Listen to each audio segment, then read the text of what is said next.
Chapter 1. Whispers in the Dust. The tavern was dark, the air thick with the sour tang of spilled ale and damp stone. Smoke coiled lazily toward the timber-beamed ceiling, curling around the flickering light of guttering lanterns. Beneath the murmur of conversations and the occasional bark of laughter, something older stirred: hunger, greed, and the faint rustle of fate threading through the shadows. They called themselves the Dust Vultures, though there was little noble in their trade. Grave robbers, looters, lowlifes who prowled the forgotten corners of the empire and beyond, seeking gold in places where only death dared to dwell.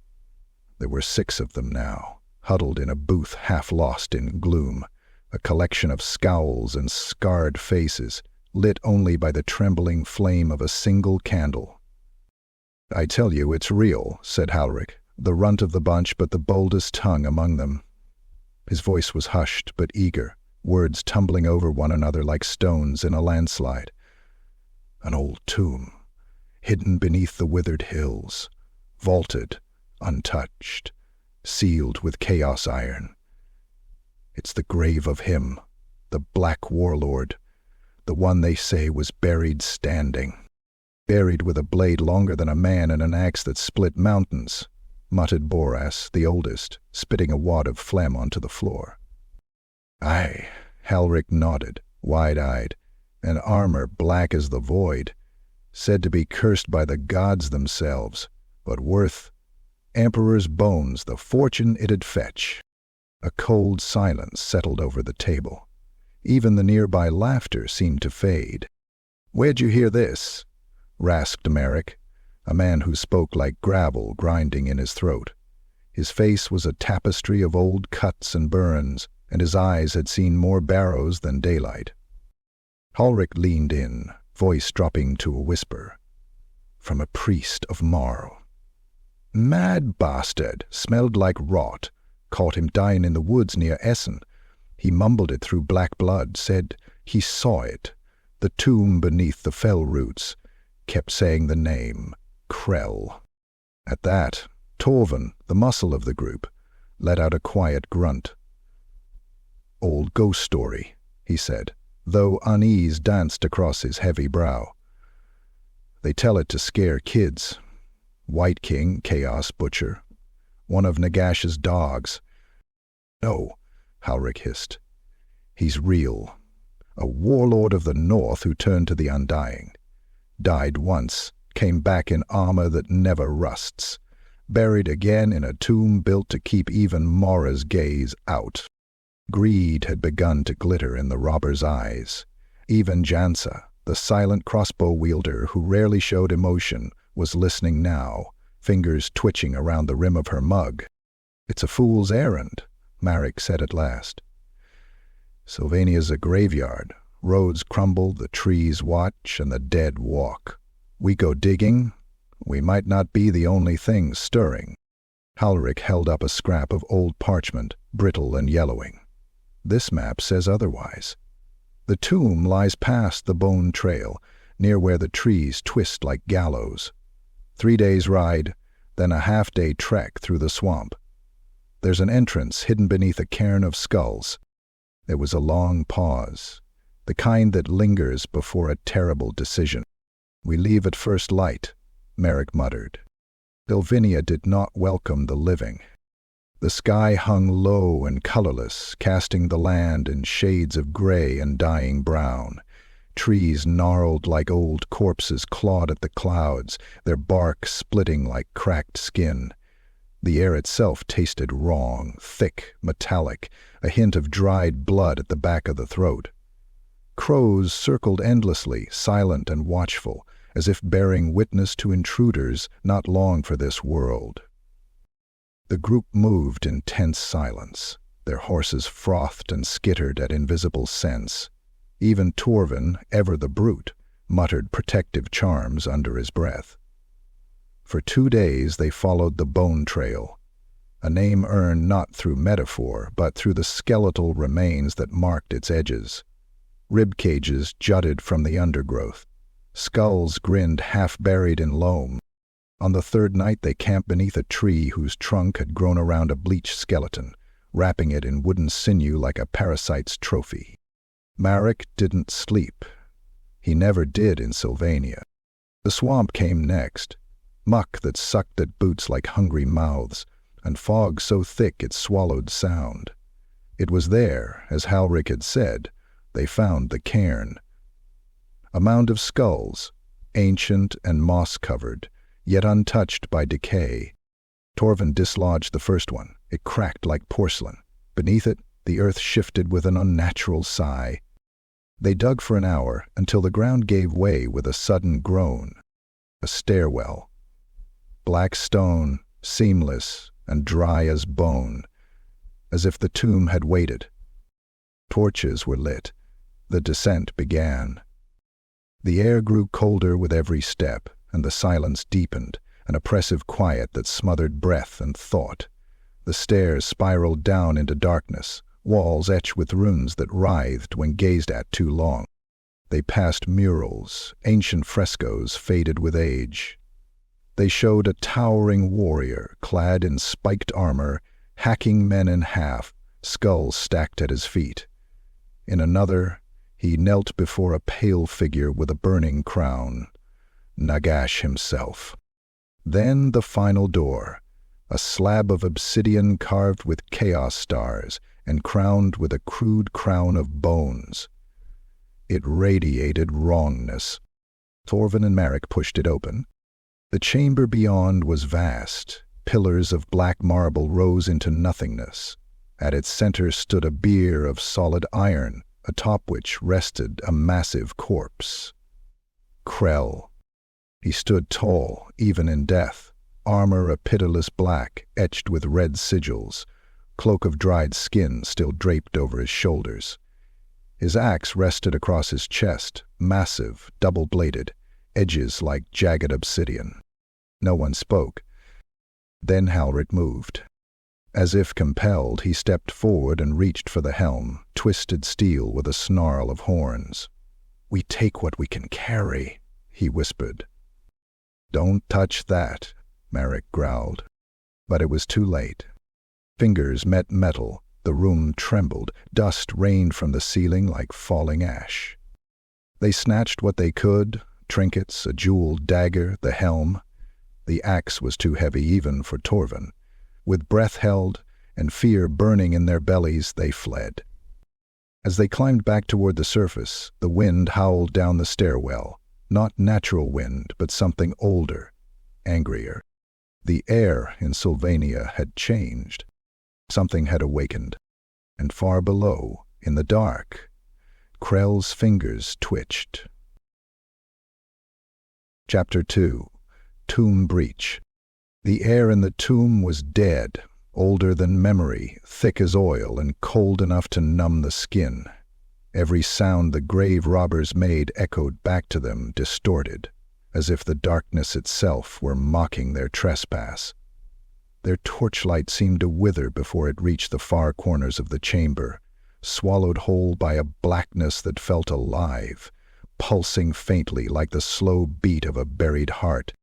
They had broken through the outer stone door an hour before, chiseling at the chaos-forged seams with hammers and picks that sparked red with every strike. Marek's arms ached, his sweat slicking the haft of his tool until he could barely hold it. The others, Halric, Torvin, Jansaw, and the twins Kor and Dane, watched in uneasy silence, their breath coming out as pale mist in the chill. The deeper they'd gone, the colder it became, as if they were tunneling into the lungs of a dead god. When the door finally cracked, it did not crumble like old stone. It screamed, a shrill metallic wail that clawed into their skulls and set their teeth vibrating. Then came the smell, stale rot mixed with something sweet and wrong, the scent of centuries, old death preserved by sorcery. Boris, the oldest of them, spat and muttered, "By Sigmar's arse, that's not the stink of bones, it's the stink of power." The rest ignored him. Gold had its own perfume, and it drowned out warnings like incense. Inside, the chamber was vast and circular, supported by pillars carved into the shapes of writhing men. They were bound in iron chains that seemed to move when the torchlight flickered, their faces frozen in silent agony. The walls were painted with scenes of endless war, armies crushed beneath a single warrior's blade, skulls stacked into mountains, rivers running red. At the center of it all, upon a raised dais of cracked black marble, lay the sarcophagus. It was not like a coffin, but a fortress. Iron bands wrapped it like serpents, etched with runes that glowed faintly red, pulsing in time with the echoing heartbeat that filled the air.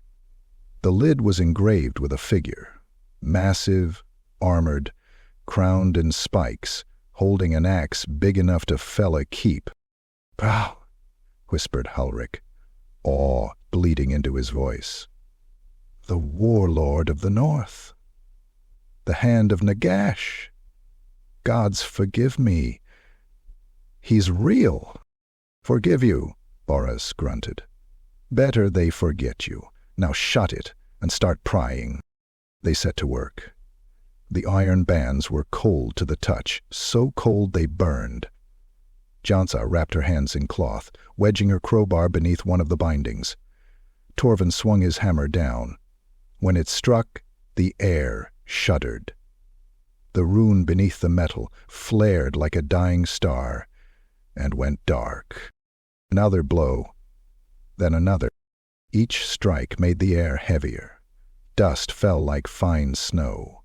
The runes across the walls dimmed one by one, as though the tomb itself were losing strength, or perhaps patience. Finally, the last band split with a sound like a breaking bone. The sarcophagus lid moved, almost imperceptibly. Marek froze, every muscle locking. "Did you see that?"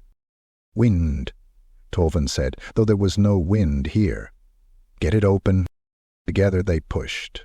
The stone groaned, resisting, until something deep within it gave way. The lid slid off, thudding to the floor with a noise that rolled through the tomb like thunder. And there he was. Krell. Even dead, he dwarfed them. The body was mummified yet intact, flesh hardened like black leather, lips drawn back in a death snarl that exposed teeth still white beneath the rot. His armor was a nightmare of jagged plates, each one engraved with blasphemous symbols that crawled faintly in the torchlight. His helm, dark, crowned with horns, lay at his side. Across his chest, gripped in skeletal fingers the size of spades, rested the axe. The blade was etched with veins of red that glowed faintly, and the haft was wrapped in the desiccated skin of some long-dead beast. "Beautiful," Halric breathed, stepping forward. "Worth a king's ransom." "Don't touch that," Marek warned, though even his voice had lost conviction. He could feel it too, the pull. It wasn't greed alone. It was something deeper, primal, whispering to every hungry part of him. Halric reached out, fingers trembling. The moment he touched the armor, the temperature plummeted. Frost spread outward from his hand, crawling across the metal, then the bier, then the floor. The torches dimmed, their flames shriveling into blue sparks. Halric, too late. The corpse exhaled, not a breath of life, but a sigh of dust and decay. The sound was like centuries groaning awake. Halric stumbled back, clutching the helm to his chest, eyes wide in terror. He moved. I swear he moved. The air was vibrating now, the pulse in the chamber quickening. The runes that had died flared again, but this time black instead of red. Torvin swung his hammer at the corpse's skull, panic breaking through greed. The hammer struck and stopped an inch short as if hitting invisible stone. Then the runes on the hammer itself began to melt, glowing white-hot. Torvin screamed, flinging it away, the stench of burned flesh filling the chamber. "Grab what you can," Marek roared.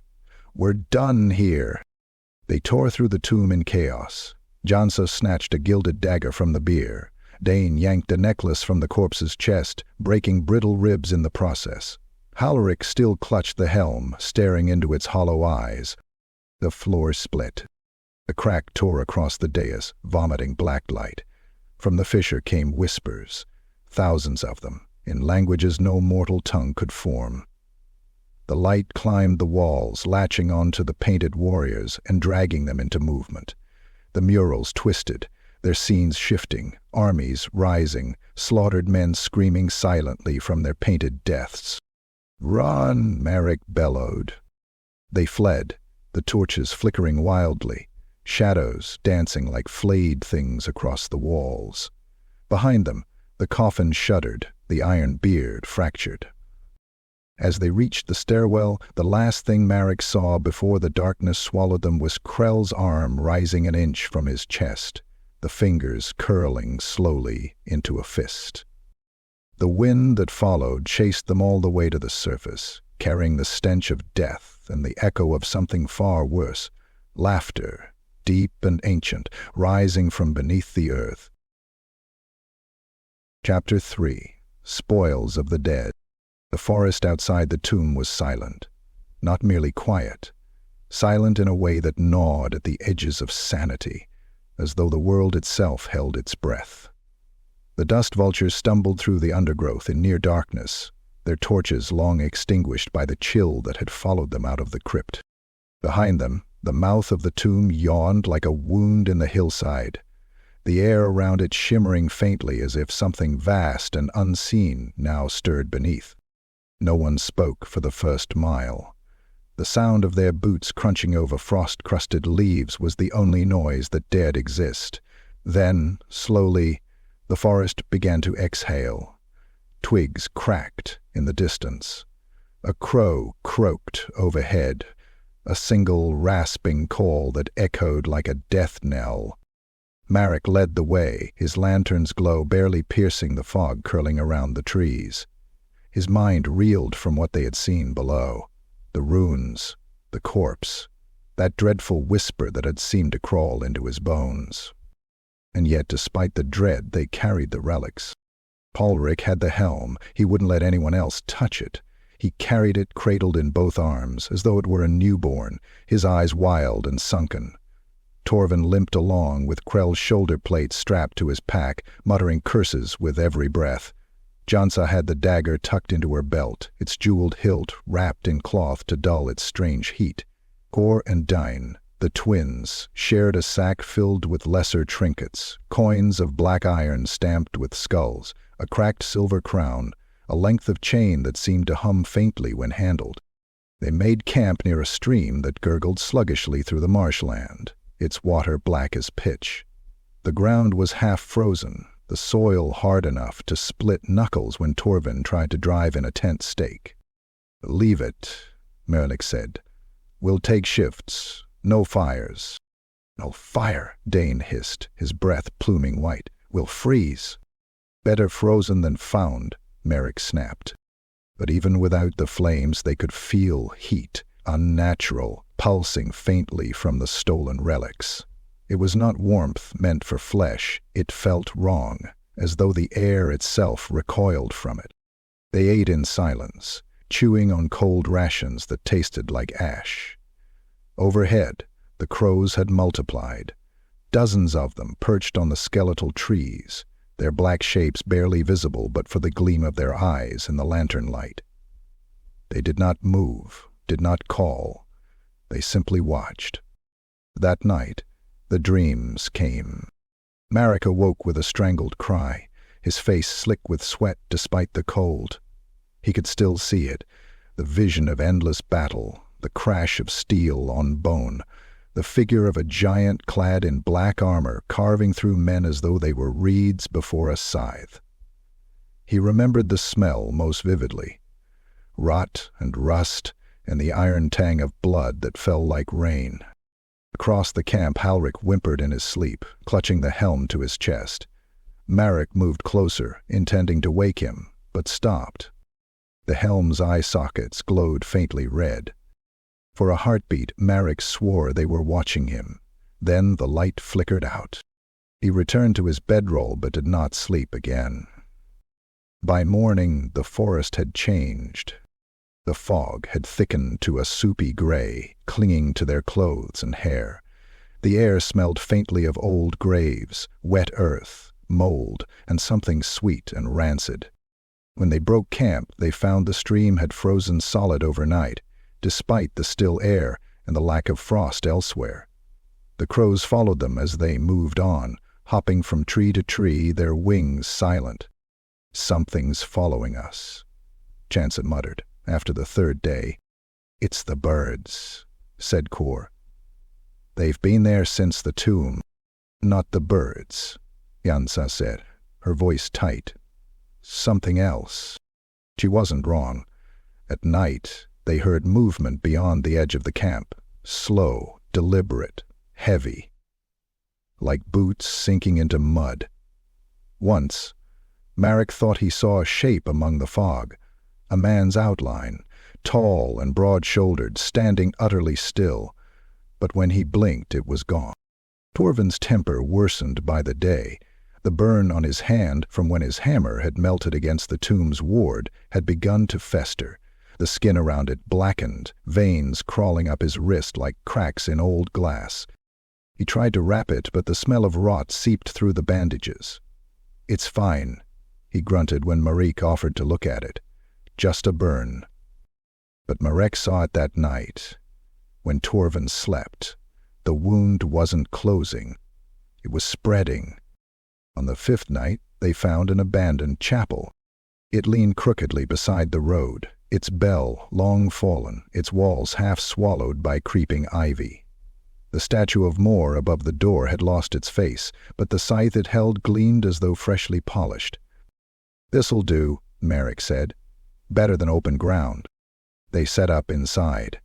The pews were splintered, the altar cracked. Bones littered the corners, animal perhaps, though some looked uncomfortably human. Yansa found old candles and lit them. Their light flickered weakly, shadows twitching along the walls. When the wind howled through the broken windows, it sounded almost like words. That night, Halrik began to speak in his sleep. At first it was murmuring, nonsense syllables, then the words took form. He rises, the black hand reclaims what is his. To his Malik and Boris exchanged uneasy looks. "Wake him," Boris muttered. Marek reached over and shook Halrik's shoulder. The younger man's eyes snapped open, and for a moment they glowed red. Marek recoiled. Halrik blinked, dazed. "What? What is it?" "You were dreaming," Marek said slowly, "talking in your sleep." Halrik frowned. "I don't dream anymore." He smiled faintly, and it was not a pleasant smile. "Not since I found him." By dawn, Boris was gone. They found him outside the chapel, half buried in frost. His face was contorted, mouth wide as if frozen mid-scream. His eyes were gone, leaving only blackened pits. His blood had soaked the snow around him, though there were no wounds. No footprints led to or from the body. Kor vomited. Dane crossed himself, muttering prayers under his breath. Marek stood over the corpse for a long time, staring at the expression carved into the old man's face. Yantha pointed to something clenched in Boris's stiff hand. It was a coin, one of the black iron pieces from Krell's tomb. The face on it was no longer a skull, but something new, a crowned helm with burning eyes. Marek hurled it into the trees.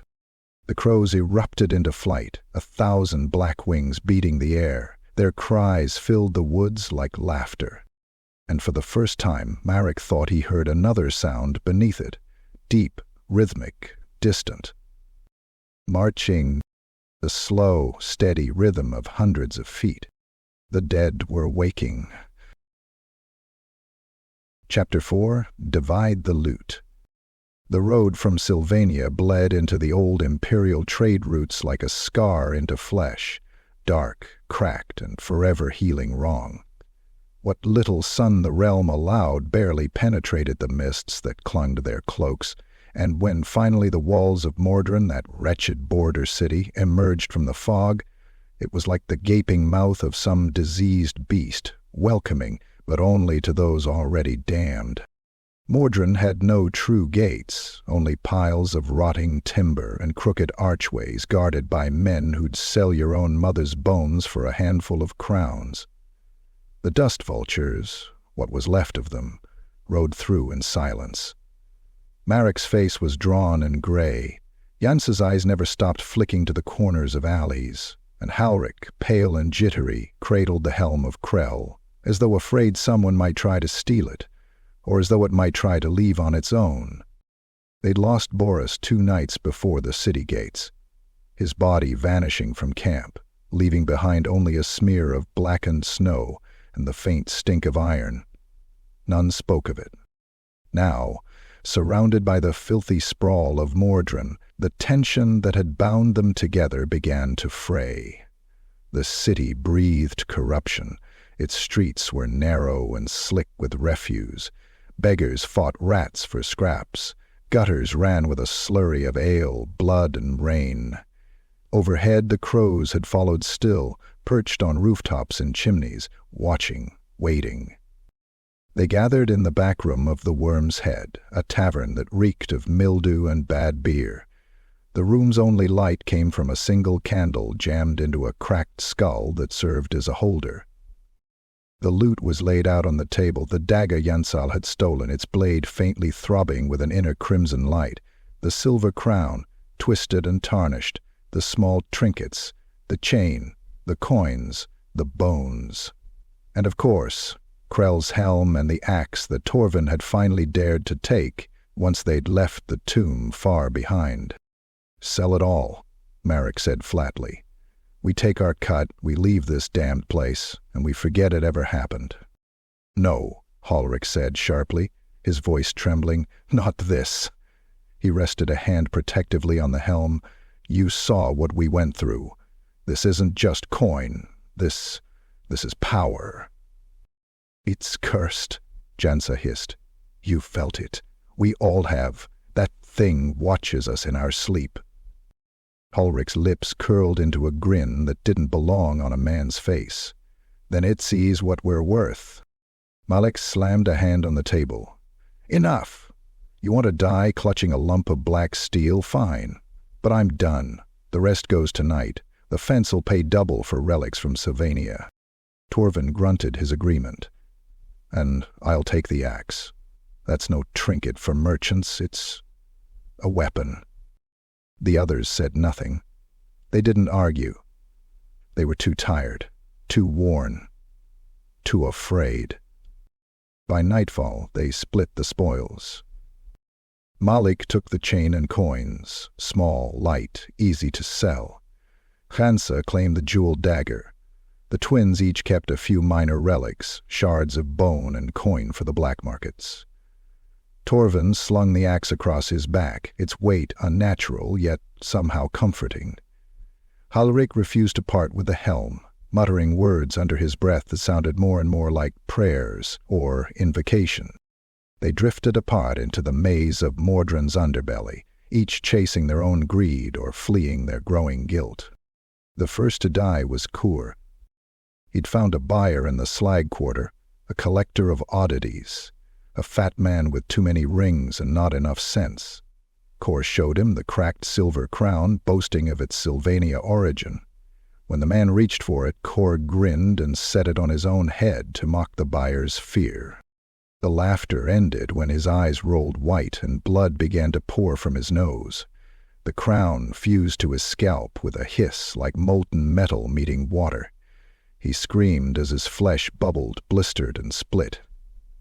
By the time the Fens had scrambled for help, Kor was a blackened husk, the crown gleaming untouched atop his charred skull. No one came for the body. Dane met his end 2 nights later. He'd taken a room in the upper quarter, the kind reserved for those with coin but not conscience. He slept with a sack of Krell's coins under his pillow. The innkeeper found him at dawn, cold and stiff, his face twisted into a rictus grin. The coins were gone, but the walls were covered in symbols drawn in blood, each one shaped like the sigil Merrick had seen carved into the tomb's iron door. The innkeeper swore the crows had been at his window all night, scratching, whispering. Torvin's death was not quiet. The axe had become his obsession. He'd taken to training with it in the slaughterhouse district, hacking at carcasses until the workers stopped watching. Each swing came easier, faster, the blade never dulling, the weight never tiring his arm. But his temper grew shorter, his eyes darker.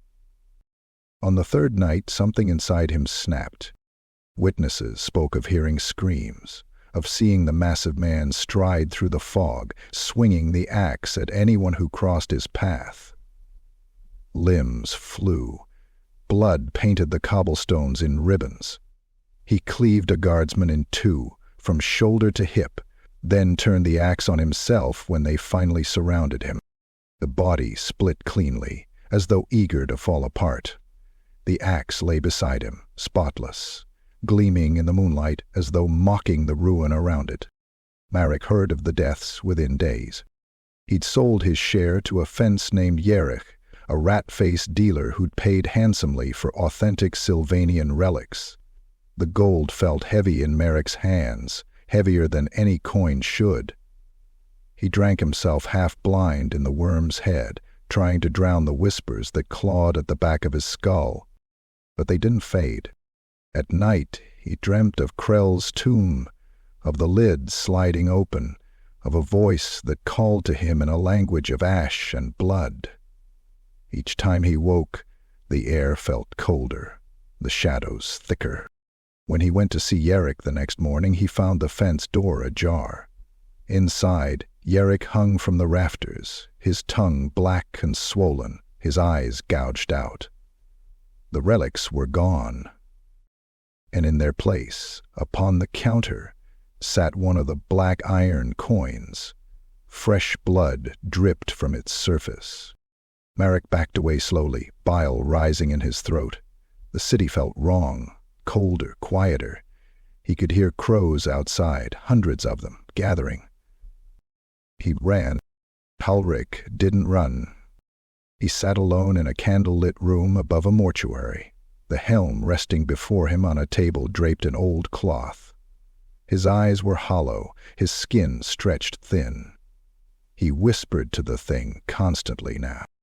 "They don't understand you," he said softly, stroking the rusted edge. "But I do. You chose me. You've shown me things." The helm pulsed faintly, red light blooming from within like the glow of hot coals. "Yes," Halrik breathed. "I'll keep you safe. I'll make sure they remember your name. Krell." He lifted the helm and placed it upon his head.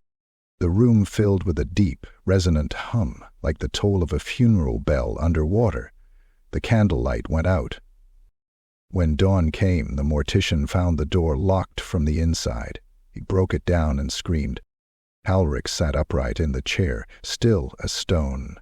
His flesh was gray, his veins black. The helm had fused to his skull, and his eyes burned with a light that wasn't his own. Far beyond Mordran, deep beneath the withered hills, the tomb of Krell lay open and empty. The ground trembled faintly. And in the distance, the sound of marching rose again, slow, methodical, relentless. The warlord was walking. Chapter 5. Echoes of the Grave. The tomb was silent again, at least to mortal ears. The grave robbers had fled days ago, their boots leaving muddy scars across the sacred stone. Their torches had guttered out long before they reached the surface, leaving only the faint stink of oil and panic. Yet within the cold earth, deep below the withered hills, silence did not mean peace. Something had awoken. The chamber where Krell had lain was a mausoleum of darkness. Its air had grown heavy, thick with the stench of old iron and rot. The torches the robbers had dropped still lay where they fell, the wood now slick with frost, their metal fittings corroded in a matter of hours. The broken sarcophagus gaped like a mouth forced open mid-scream. At its center, Krell's corpse remained, motionless, yet not as it once was. The great armor, blacker than midnight, no longer lay still. Its surface crawled with hairline cracks of red light, pulsing in rhythm to something ancient and vast beneath the earth. His gauntleted fingers twitched once, twice, then clenched, the sound of grinding metal echoing like the snap of bones. The tomb groaned around him. Dust fell from the ceiling in thin, whispering trails. The runes carved into the walls, once glowing faintly red, now burned with sickly green light, the mark of Nagash, Lord of Undeath. And from the cracks in the sarcophagus seeped a mist that was not smoke nor steam, but the very breath of death itself. It moved with intent, coiling around Krell's body like serpents embracing their master. Then came the first sound, a low guttural thrum that seemed to vibrate through the bones of the mountain. It was the call. Far beneath Sylvania, beneath even the catacombs of ancient Nehekara, there lay the black heart of the Undying, the fortress of Nagashizar. There, amid spires of bone and rivers of necrotic ichor, the great necromancer stirred in his eternal vigilance. His power had no limit. His whispers could crawl through leagues of rock and soil, through the veins of the dead world itself. And now, one of his chosen stirred again, through the void between life and death, through the veil of decay and memory. The will of Nagash reached for Krell. Awaken. The word was not spoken aloud. It did not need to be. It existed in every mote of dust, in every fragment of decayed soul within the tomb. It shivered through the air, through the ancient iron bindings that had once sealed the coffin, and struck the corpse like a hammer to an anvil. Awaken, my warlord. Krell's head turned. The motion was slow, agonizing, the sound of cracking sinew and stone grinding together. The helm, stolen by mortal hands, was gone, but his eyes still burned beneath the shadows of his skull.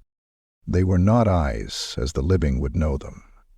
They were pits of lightless red flame, each ember reflecting the memory of endless slaughter. The tomb shuddered. The murals along the walls, those painted with scenes of Krell's conquests, began to move.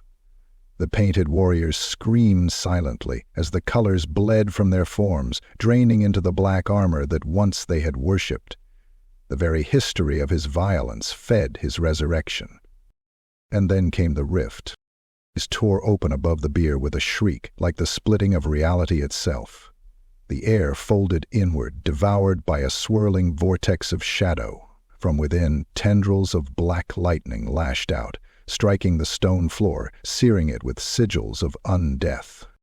Through that rift came whispers, countless voices layered upon each other, chanting his name.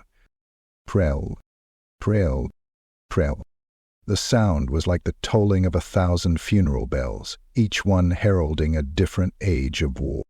From the abyss of the rift, a shape took form, a great skeletal hand wrought of ghostly bone, fingers long as spears. It reached downward, not to grasp, but to bestow. In its palm burned a shard of pure necromantic energy, black fire wrapped in screaming souls. It sank into Krell's chest, and the world seemed to stop. When time began again, he moved. Slowly, with the stiffness of centuries, Krell sat up. The sound was a grinding dirge, the rasp of steel over stone, the clatter of bones resettling in their sockets. The air around him warped, bending with the pressure of his rebirth. His flesh, what little remained, stretched taut over blackened sinew. The armor that had lain cold for 1,000 years flared with power, its runes reigniting in crimson fire. He breathed in, though there were no lungs to draw air, and the tomb exhaled a wind of pure death. The torches reignited, burning green. The frost on the floor turned to a slick sheen of blood, but even a Wight King could not yet rise whole. Krell looked down at his empty hands, at the void where his axe should have been.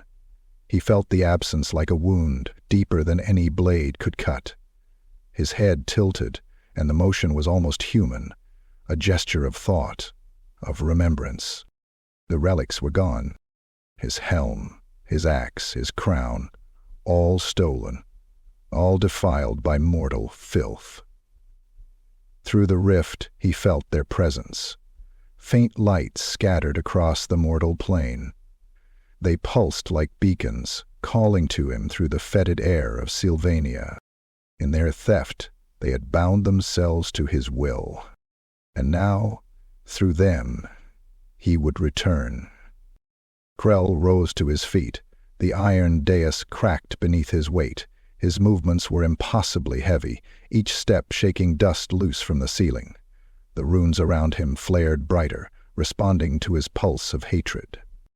He extended one massive hand, and from the air, the remnants of his tomb's bindings twisted into form, shards of metal, bone, and the essence of shadow itself. They coalesced into a crude weapon, a phantom echo of the axe he had wielded in life. It howled with every swing, screaming with the voices of the dead who had died beneath its true edge. When he spoke, the words did not come from his mouth, but from the walls, the floor, the bones buried in the earth for miles around. They took what was mine. His voice was a storm, rattling stone and cracking bone. They breathe my air, they wear my relics, they walk the soil that should remember only death.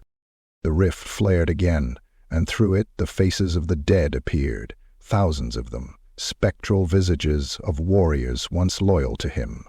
Their mouths moved in unison, chanting the litany of slaughter. "Return, my warlord," the voice of Nagash whispered, now distant, cold, satisfied. "Reclaim, rebuild, remind them why even gods fear your name." Krell turned toward the passage that led to the surface. His armor pulsed with the rhythm of unholy energy. Every step he took left behind a trail of frost rimmed with blood. The tomb, his cradle and his prison, began to collapse. Pillars snapped, stone shattered, the frescoes peeled from the walls, the paint weeping black tears. As Krell ascended, the spirits of his ancient warriors clawed their way free from the soil, skeletons, wights, and half-rotted husks crawling after him like loyal hounds eager to feed. Above, the earth split open. The sky, choked with thunder clouds, bled red. The crows that had followed the robbers screamed and took flight, their shapes blotting out the sun. Krell stepped into the open air, his burning eyes fixed toward the west, toward Mordrin, toward the thieves, toward the pieces of his soul stolen by mortal greed. Each relic throbbed in distant response.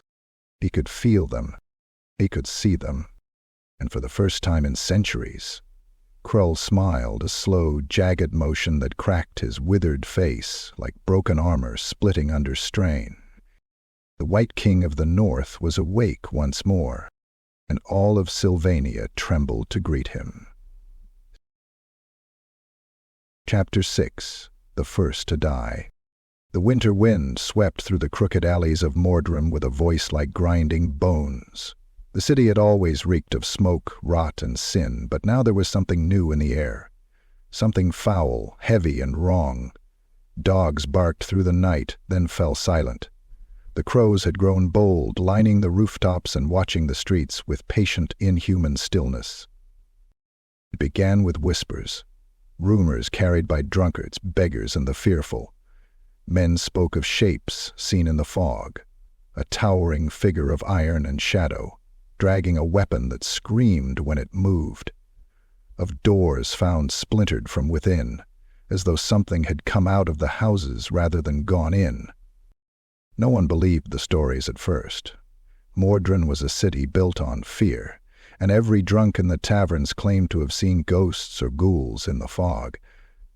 But then they found Torvin.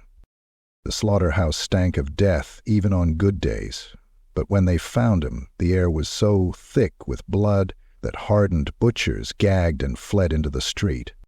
Torvin's body lay in the center of the room, though body was too generous a word for what remained.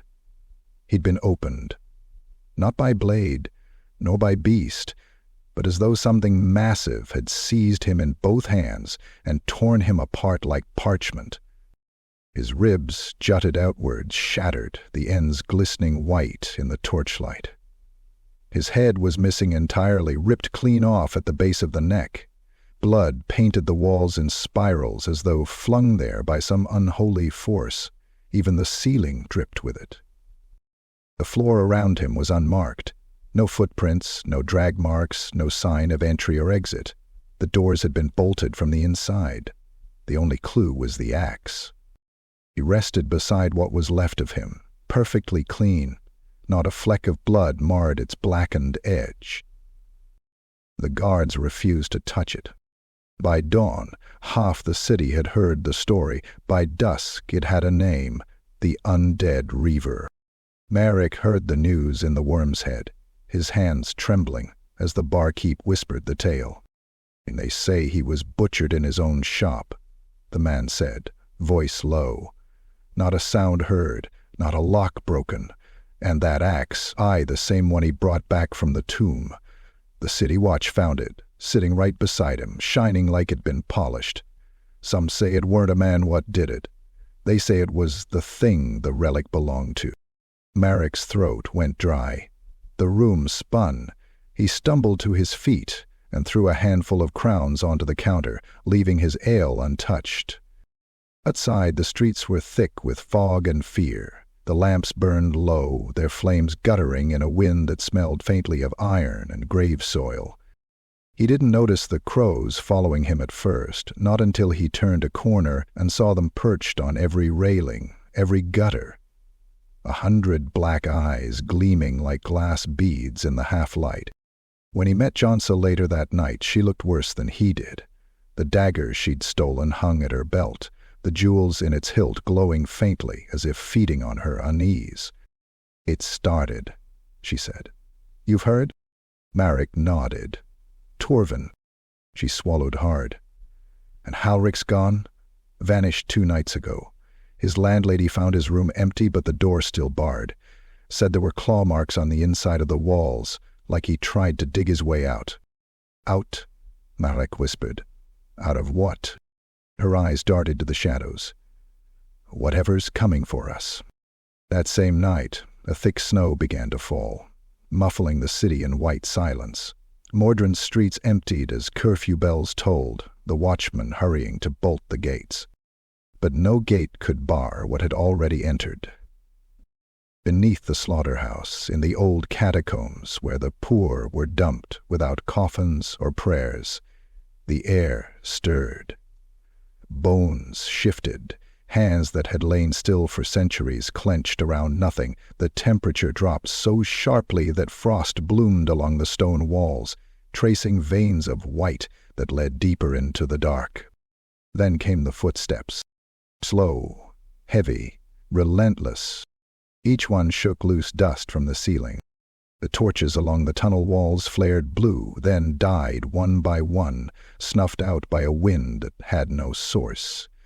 And in that darkness, a pair of eyes opened, 2 coals burning with the promise of death.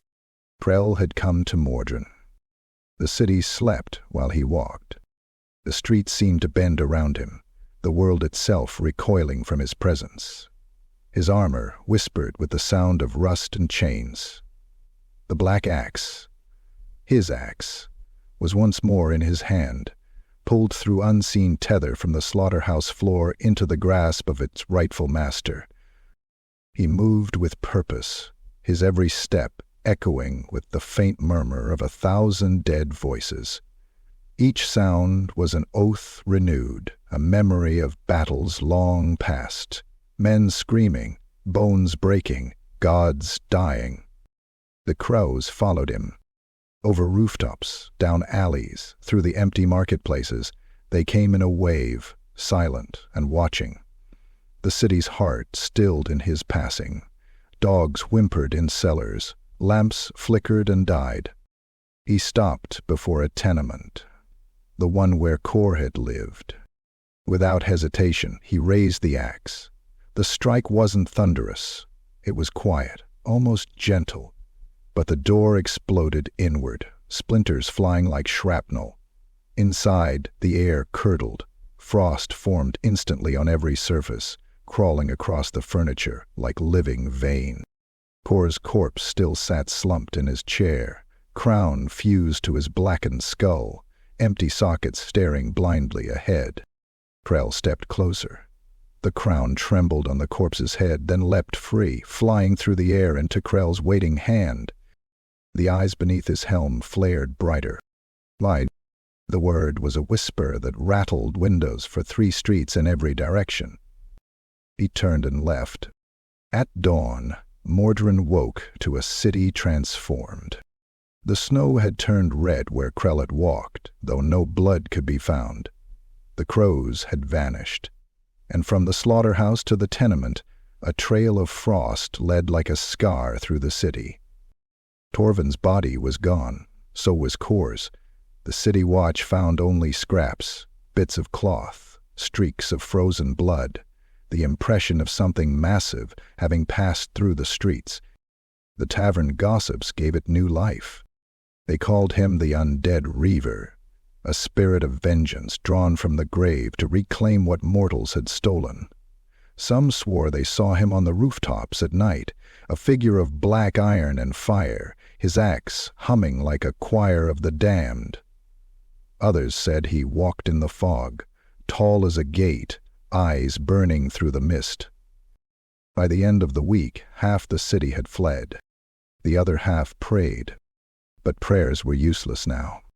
Because in the ruins of the slaughterhouse, amid the blood and frost, someone had carved words into the stone in jagged letters, deep and sure.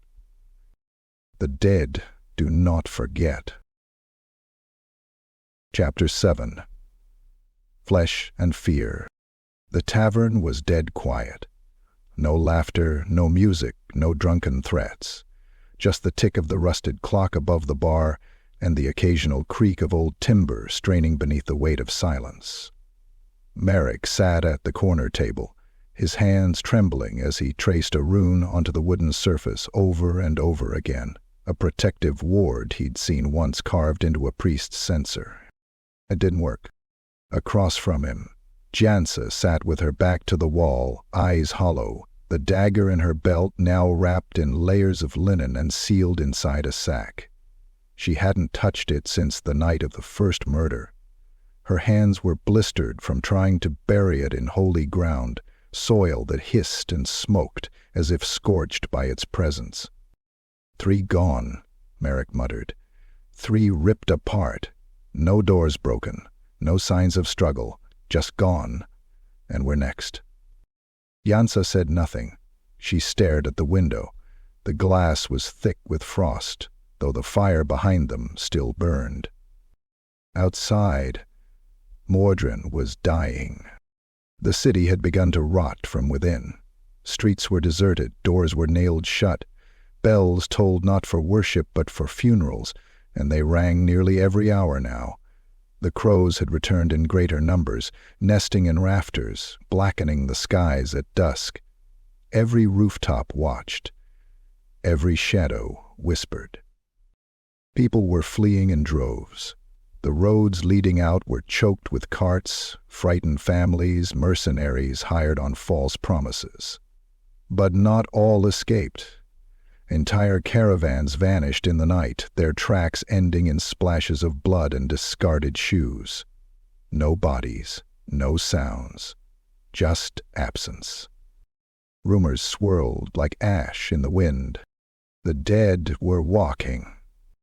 A black night haunted the alleys.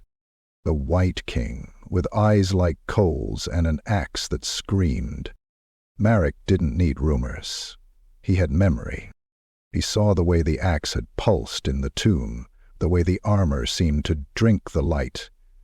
He remembered Krell's withered face beneath the helm, lips curled in a snarl of ancient hatred. They hadn't stolen artifacts. They had severed pieces of something divine, something unholy and eternal. Now it was hunting them. They tried to flee that night. Malik, Jansa, and a young thief named Elric, who had inherited one of Dane's coins through a back-alley trade. The boy had no idea what he carried, not until his teeth began falling out and he dreamed of burning eyes beneath his skin. They packed light, wrapped themselves in cloaks, and left through the northern gate under a pale sliver of moon. No one stopped them. The guards no longer asked questions. No one wanted names in Mordrin anymore. Names brought curses. They made it as far as the old logging road before they felt it. Not saw, felt. A presence behind them, far down the fog-covered path. No sound, no light. Just an impossible pressure in the chest, like something huge had taken a breath and now exhaled across the world. The crows lifted in waves from the trees, screaming and scattering. The moon vanished behind clouds, as if it too turned away. Elric looked back. Marek saw his face change. Eyes widened. Skin paled. He opened his mouth, but no words came, only a whimper. Then the light vanished. The torch Marek held extinguished. Not blown, not snuffed, devoured. In the sudden black, something moved. Not walked, not ran, moved. A shape loomed out of the mist, 9 feet tall, broad as 2 men, cloaked in rags and rusting armor, blackened as if forged in fire and hate. The axe, Krell's axe, trailed beside it, hissing against the frost-coated stones, whispering like dying children. The air turned solid with fear. Janser screamed, a choked, desperate sound, and shoved Elric down the slope. "Run! Run, damn you!" Marek turned with her. They fled, the sound of boots crunching snow drowned by the silence behind them. Not a footstep followed, not a word was spoken. But they knew he was there. Krell did not need haste. He did not run, he did not stumble. He simply was. Elric didn't make it far. His scream stopped halfway through, cut off with a wet crunch. When Marek glanced back, he saw the boy's body crumpled on the road, his limbs bent the wrong way, blood steaming in the cold. Jansa dragged Marek off the path and into the trees. They stumbled through thickets and underbrush, branches slashing their faces.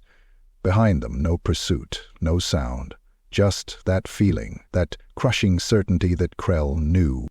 They collapsed beneath a fallen pine, breath fogging in the frozen air, hearts hammering like war drums.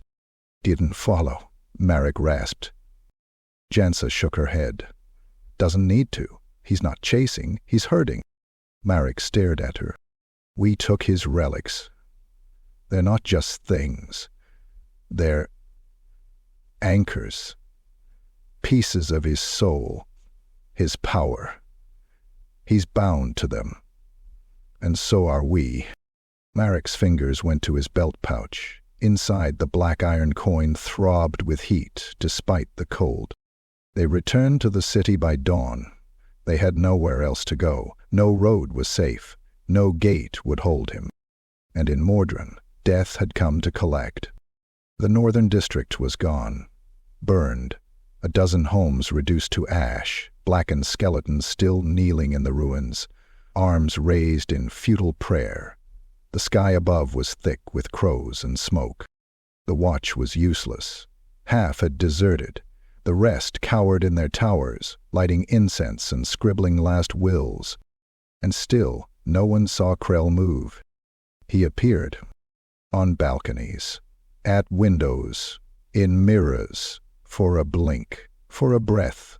A moment of red light. And then silence. That night, Marek sat alone in a cellar beneath the tavern. Jansa was gone. She'd fled again, taking the dagger with her. determined to drown it in the sea. But he knew it was too late. Krell didn't hunt like a man. He hunted by scent, by the reek of fear, of blood, of sin. He hunted by soul, following the tether of stolen relics like a hound chasing a trail of fire.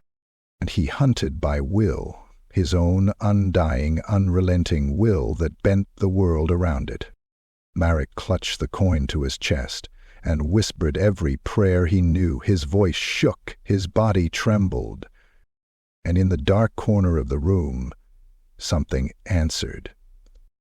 A rasp, a breath without lungs, a shadow that stood taller than the ceiling, the burning coals for eyes. And the scream that followed was not Marek's. It was the coin, hissing as it melted into his chest, burning through cloth, flesh, and bone, sealing his fate with searing agony. Marek's last sight was the axe, rising. And then, nothing. Chapter 8. Flight Through Fire. The night sky over Mordrum was choked with smoke. It curled upward from chimneys and ruined homes, blending with the storm clouds that had gathered for days, blotting out the stars like ink poured across parchment. Lightning danced in the distance, thin, pale streaks that bled briefly across the heavens, too weak to banish the darkness that had settled over the city. In the heart of the crumbling city, in a shanty tucked beneath the eastern wall, Donald shivered beside a fireplace that would not burn. He had been one of them, one of the grave robbers. He hadn't dared follow Marek or Jansa after the killings began, hadn't even tried to find Torvin's body or look into Elric's eyes before the boy had been split open like a roast duck. No, Donnell ran the moment the dream started. Every night he saw the same thing, a battlefield of ash. Corpses littered the ground, towers burning, a mountain of skulls piled high beneath a throne of bones. And standing atop it, unmoving, were those eyes, red as coals, deep as voids. Watching, always watching. He'd tried everything. Holy water, burned it into the skin, salt rings, wards, prayer. None of it stopped the dreams. None of it stopped the pulse, the dull rhythmic thrum that vibrated through the relic he had taken. It was a medallion, black and gold, shaped like a snarling beast's head, with a single shard of ruby set into its open mouth. Donald had pried it from a coffin in Krell's tomb, thinking it an easy sell.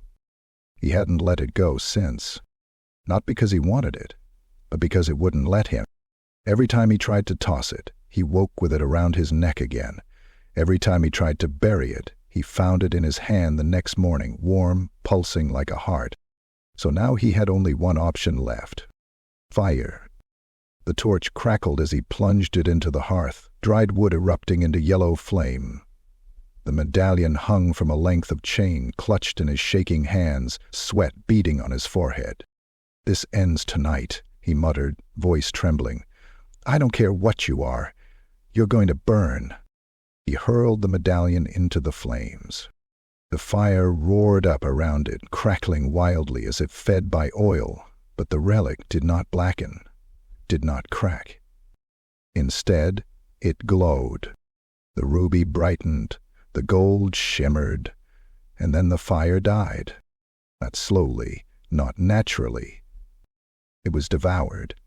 The flames bent inward, vanishing into the medallion with a sound like wind screaming through a hollow bone. In seconds, the hearth was dead, no embers, no smoke, just silence. And then the walls began to sweat. Donald backed away from the hearth, heart pounding. The medallion sat in the ashes, unmarked, gleaming in the darkness. Then he heard it.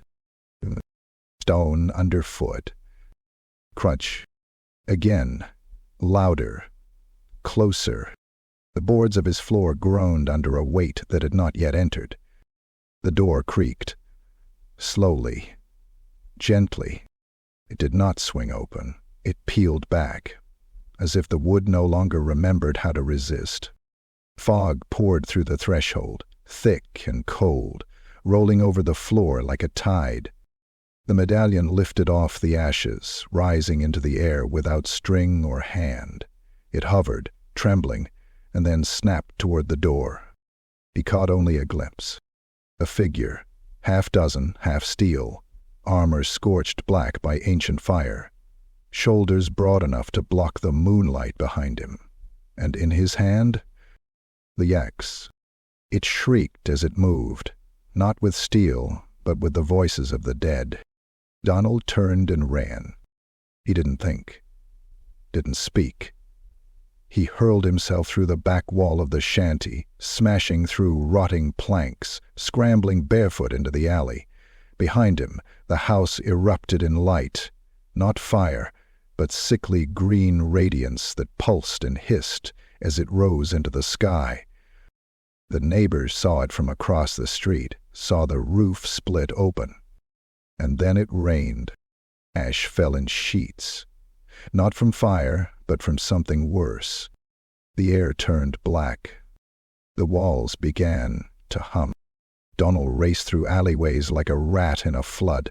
His lungs burned, his vision blurred, but still, behind him, step, step, step.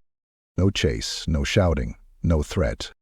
Just that unrelenting rhythm, steady and slow, growing louder with every turn. He stumbled into the market square, empty now, the fountains frozen, the merchant carts abandoned. He turned to run toward the Temple of Mor. But the door was already open. The priests lay dead in heaps, throats slit, eyes wide, mouths still twisted in a final prayer. One of them had been crucified upside down above the altar, entrails hanging like vines. And standing before them, back turned, stood the figure he had been waiting. Donald's scream echoed off the high stone walls of the temple, slicing through the air like a blade. He turned to flee again, but something moved in front of him. The medallion, floating, spinning in the air, dripping molten red light. And then it shot forward, striking him in the chest. His body convulsed. Muscles tore, skin blistered, blood erupted from his nose and eyes. He fell to his knees, clutching his chest, the metal sinking into his flesh like a leech. From the shadows, Krell emerged. He moved slowly, deliberately. The axe hummed with power, lightless and ancient. He raised it, and for a moment Donna looked up, mouth open, eyes pleading. Krell's reply was final. The axe fell. It didn't cut. It cleaved, through flesh, through spine, through memory. Donald's body exploded in a burst of red mist, painting the altar behind him. Nothing remained but bones and blood, the medallion now resting at Krell's feet. He bent, retrieved it, and placed it against the plate of his chest. The metal fused seamlessly, vanishing beneath the armor. He turned without a word. The temple erupted into flame. By morning, the entire eastern quarter of Mordrin was gone.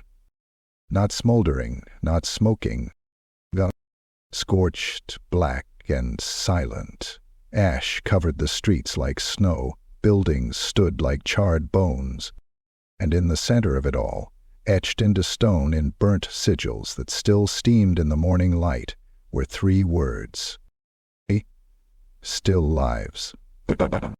Only Jansa remained. And Krell was coming. Chapter 9. Sigmar's mercy denied. The chapel of Sigmar sat at the edge of Mordrin's western district, a cracked relic of better centuries, its once white stone now blackened by soot and mildew. It leaned against the ruins of the city like an old soldier clutching his last banner, its bell long since silenced, its stained-glass windows webbed with grime and neglect. Only the faint golden glow of candles flickered through the cracks beneath its door, the final, stubborn defiance of faith in a city that had already surrendered to despair. Inside, the air was thick with incense and desperation. Jansa knelt at the altar, her breath ragged, her face streaked with dirt and dried tears. The dagger, the cursed jeweled relic she had stolen from Krell's tomb, lay at her side wrapped in torn cloth. Her knuckles were white where she clutched her rosary, the beads slick with sweat. "Please," she whispered to the stone idol before her. "Please, Sigmar. I have nowhere left to go." The statue loomed above her, the hammer raised high in defiance of all evil, but the marble face was cracked, the eyes hollow. Once she might have found comfort in its shadow, but now even the candlelight seemed to recoil from its gaze. Behind her, the heavy doors creaked open. A man entered, his robes torn, his face pale and lined with sleepless terror. His hair, once silver, hung limp and greasy over his brow. Father Gerald, the last priest of this forgotten parish. "You shouldn't be here," he said softly. "No one should." Jansa turned, her voice trembling. "You don't understand. He's coming. He's already taken them all. Marek, Torvald, Halrik, all gone. He's hunting us, the ones who robbed the tomb." Gerald's brow furrowed. "The tomb?" "In Sylvania. The warlord's grave. Krell. We didn't know what we were stealing, gods, we didn't know." She pressed her hands together, shaking. "You have to help me, Father. Please. Sigmar's mercy, you have to hide me." Geralt looked toward the altar, his lips tightening. "Mercy?" he said softly. "In this place? I'm not sure he remembers this city anymore." But still, he helped her. He led her to the rear of the chapel, behind the pulpit where the floor was uneven. Beneath a warped section of boards lay a hollow space, just large enough for a grown woman to fit. "Stay here," he said, prying up the wood. "Do not make a sound. I will pray." She hesitated only a moment before crawling in, clutching the wrapped dagger to her chest. The darkness swallowed her whole, save for the thin line of candlelight seeping through the cracks above. Geralt replaced the boards, then returned to the altar. He knelt before the statue and began to pray, his voice low and trembling. "Sigmar Heldenhammer, Lord of Men, shield us in this hour of darkness. Forgive us our doubt, our sins, our fear." His words faltered. A sound echoed through the chapel, a soft, rhythmic tapping, like something heavy brushing against the walls. Tap, tap, tap. The priest froze.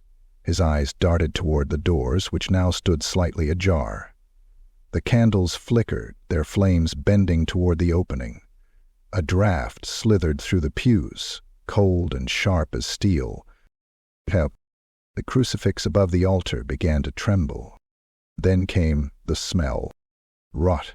Old, dry rot, the stench of a battlefield left to the flies. Geralt rose slowly. "Who goes there?" No answer. Only the creak of wood as something massive moved through the doorway. The candles went out. In the darkness, Jansa pressed her hand over her mouth to stifle her breathing.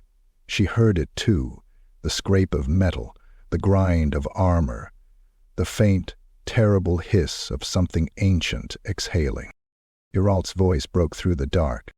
"I am a servant of Sigmar. You are not welcome here, foul spirit. This ground is sanctified."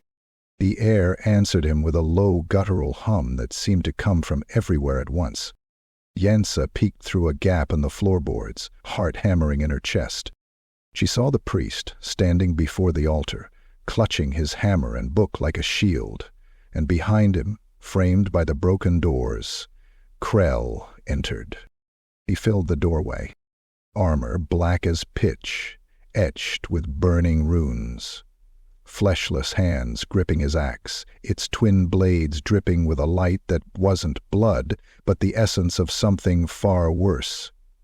His eyes burned in the dark, twin furnaces of unholy fire. Geralt raised his hammer. "In the name of Sigmar." The hammer shattered in his grip before he finished the prayer. The priest screamed, clutching his mangled hand as blood splattered the floor. Krell's gaze never wavered. He stepped forward, the weight of his presence alone shattering the nearby pews to splinters. Jansa bit her fist, holding back a sob. "Mercy," Geralt croaked, falling to his knees. "Please, have mercy." Krell tilted his head slightly, as though considering the word. Then he moved.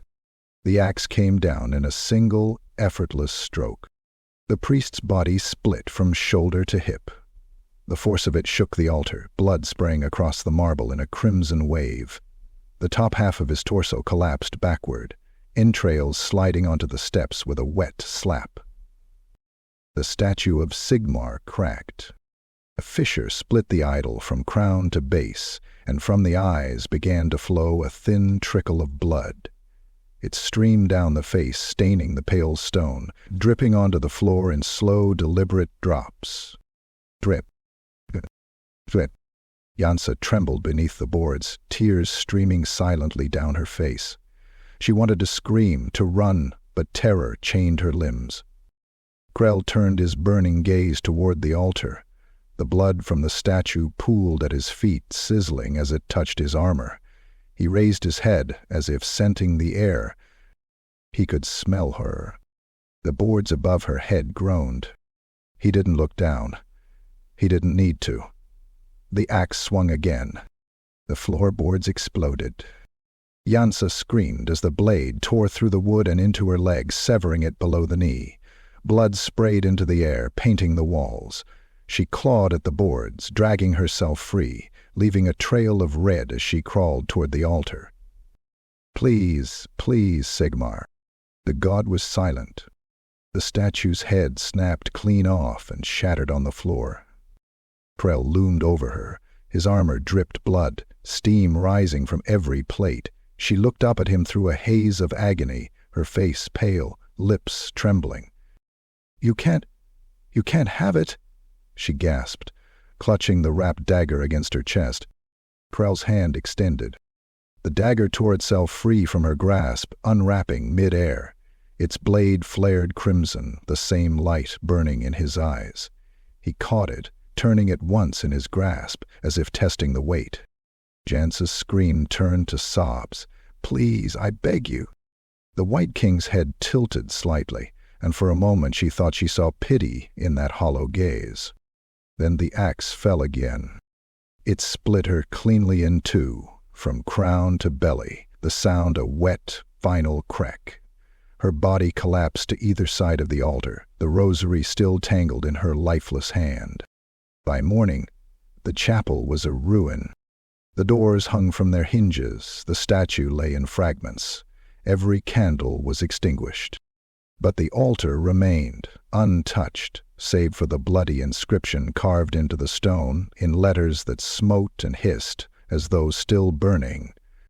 No gods, no mercy, and beneath it, sprawled in silence, lay the priest and the thief, united at last in their faithless devotion. Outside the crows gathered, and above them, on the chapel's shattered steeple, Krell stood watching the horizon, his axe and dagger now whole once more, his relics returned. The wind carried his whisper across the city. Two remain. Chapter 10. Alone to Altdorf. His name was Garin, and he had seen everything. The others were gone, torn, burned, devoured, desecrated, each of them plucked like rotting fruit by the ironclad hand of vengeance.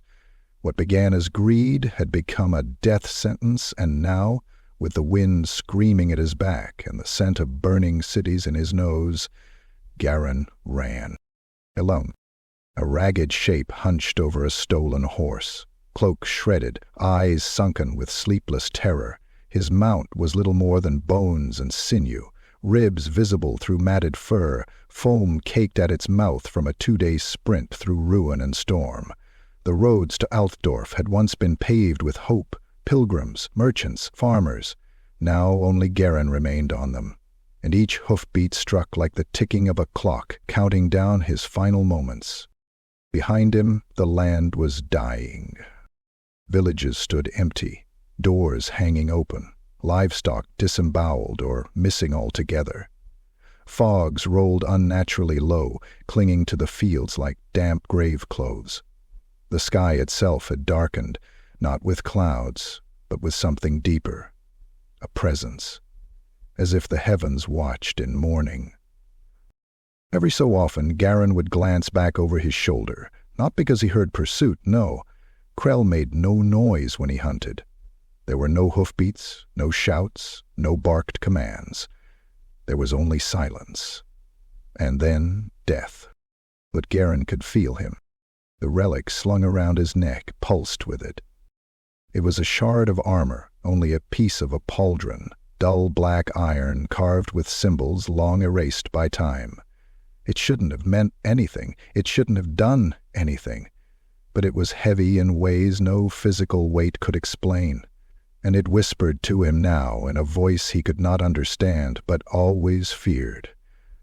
The same whisper had grown louder every time a companion died. The same whisper that made his dreams into graveyards. By the fourth day the horse collapsed. Garin screamed at it, cursed it, wept for it, then left it behind.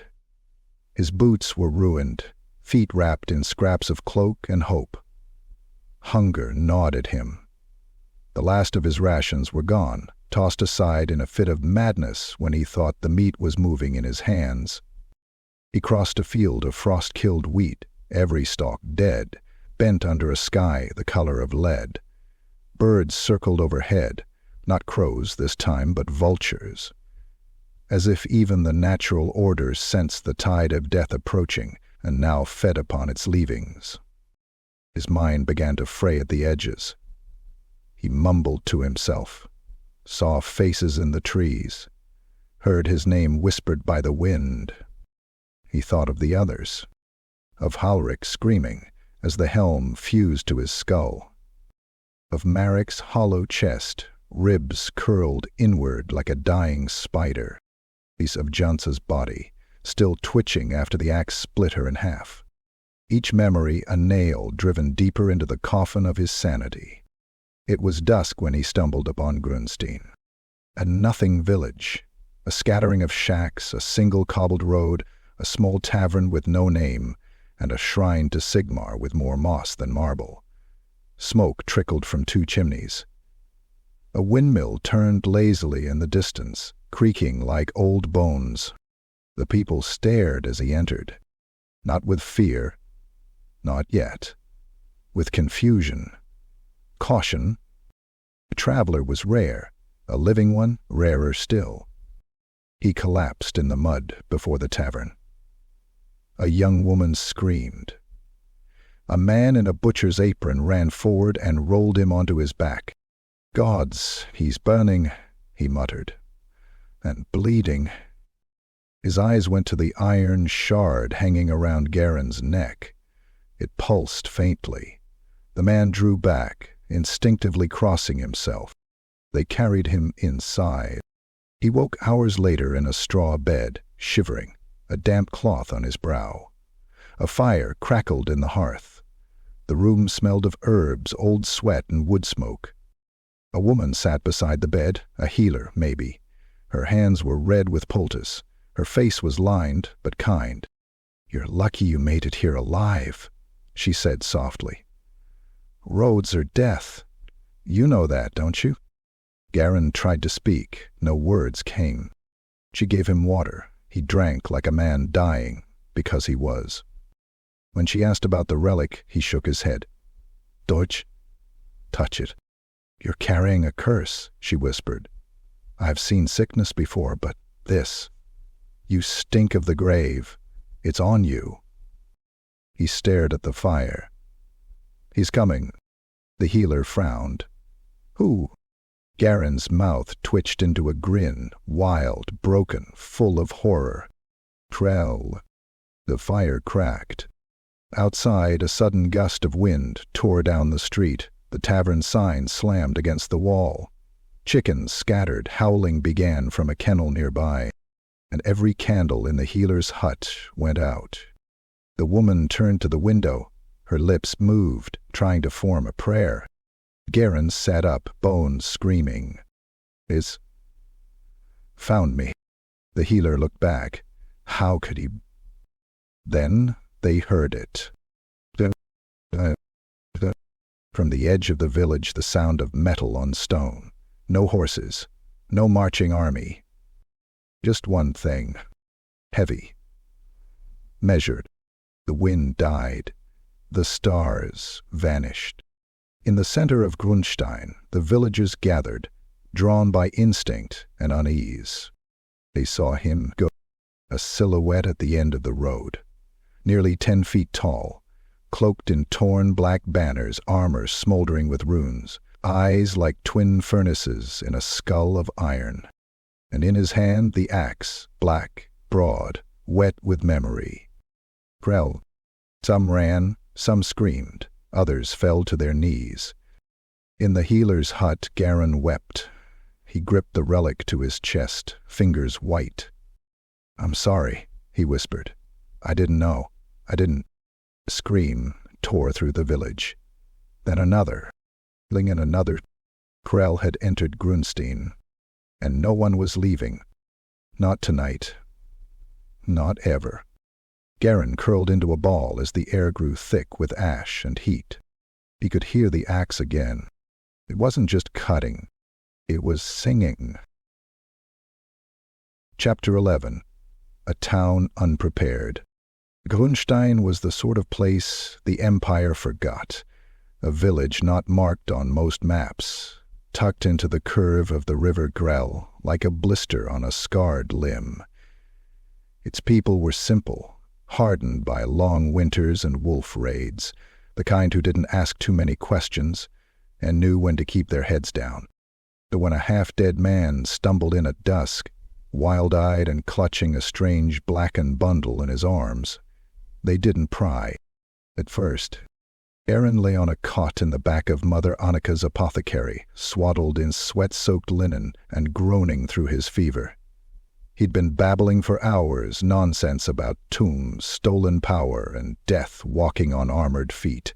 His dreams were a churn of fire and bone, his nightmares painted in blood.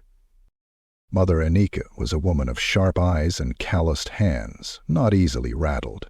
She'd stitched up brigands and birthed screaming babes in the same hour, and not once had her fingers shaken.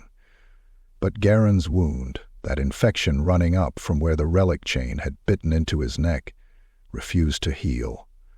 The flesh around it had blackened, veined with thin lines of red and green. The skin twitched on its own. And worse, the object he'd arrived with, wrapped in what looked like the torn hide of a wild dog, hummed. She hadn't touched it, not once. By the third day, Garin stirred. He woke with a scream. Not a loud one, hoarse, broken, the sound of a man whose soul had been ground under a millstone.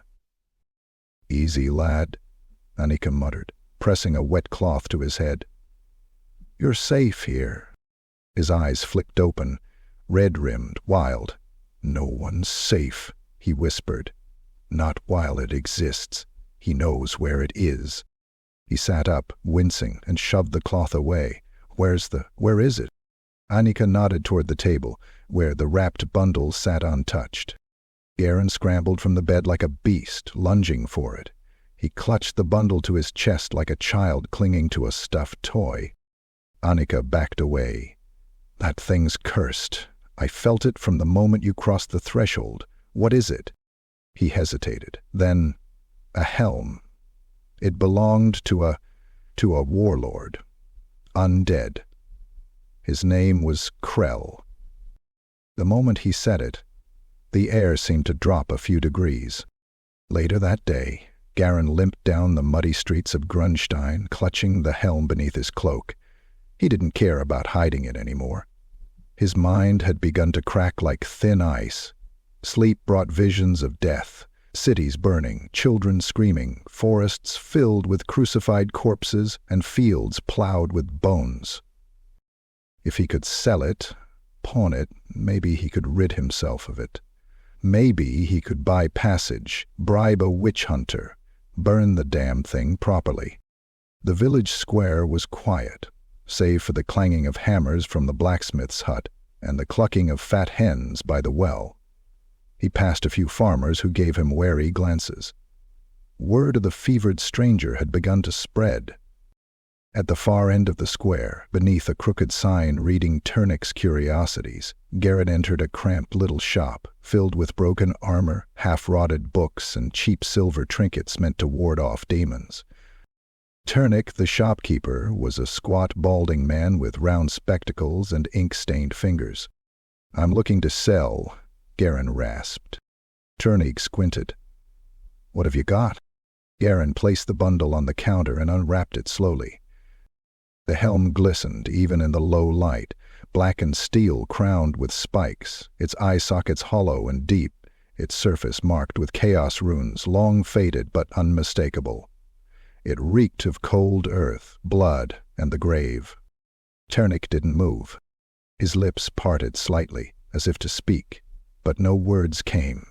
He stared at the helm for a long moment, then, without a word, turned and walked briskly to the back room. When he returned, he was not alone. Behind him walked a tall, thin man in layered robes of midnight blue, a golden chain around his neck denoting scholarly rank. His face was gaunt, nose hooked like a beak, and his hands were sheathed in soft leather gloves, despite the warmth. "Scholar Dial." Garin tensed. Dial approached the helm without speaking. He leaned close, inspecting the runes. A deep frown carved his face. He didn't touch it. "Where did you get this?" he asked flatly. Garin licked his lips. "Found it. North of Sylvania." "Liar," Dial snapped. "This helm belonged to Krell." "Not a Krell. The Krell. Wight King of the North. Chaos champion turned revenant. Lieutenant to Nagash himself. He hasn't been seen in centuries." He stepped back. "Until now." Garin's hands shook. I didn't know what it was. We thought it was just a tomb. We were looking for gold. There were 6 of us." Dale stared at him, his eyes narrowing. "Where are the others?" "Dead." A pause. "Of course they are." The scholar turned to Turnix. "Seal the door. No one else comes in or out. I need to send a raven to Aldorf. If this helm is here, he won't be far behind." Garin paled. "You don't understand. He's already coming. I've seen what he does. The axe, the things it does." Quiet. Dale returned to the helm. "If he's truly returned, then this is a matter for the College of Light, or a full witch-hunter battalion." He reached for the helm, hesitated, then drew a small pouch of salt from his robes and circled the relic with it. The grains hissed as they hit the table. Garin backed away. "I'm telling you, he doesn't care for rituals. He doesn't care for holy wards or prayers. He's not a man. He's not even a ghost. He's a weapon, a purpose-given form. And you've brought him here?" As if in answer, the wind outside howled. The candle in the corner flickered. A low rumble rolled through the ground. Dale froze. "That's not thunder." Turnix moved to the window, peering out into the street. His mouth fell open. Garrett joined him. The sun had vanished behind clouds so dark they looked carved from obsidian. Ash fell like snow. Crows covered every rooftop, and in the far distance, far but drawing nearer, was a figure. Not galloping, not running, just walking, but with every step, the very world recoiled. Garin's voice was barely a whisper. "He's here." And outside, Grunstein began to panic. Chapter 12. March of the Dead. The wind that blew from the east no longer carried the scent of earth or frost or rain. It carried the stench of death. Across the black fields of Sylvania, where the soil had long ago turned sour and veins of corpse rot ran beneath every graveyard, the ground trembled. The tremor began softly at first, a distant quiver, a sound like soil shifting under the weight of worms. But as the hours passed, it deepened, swelled.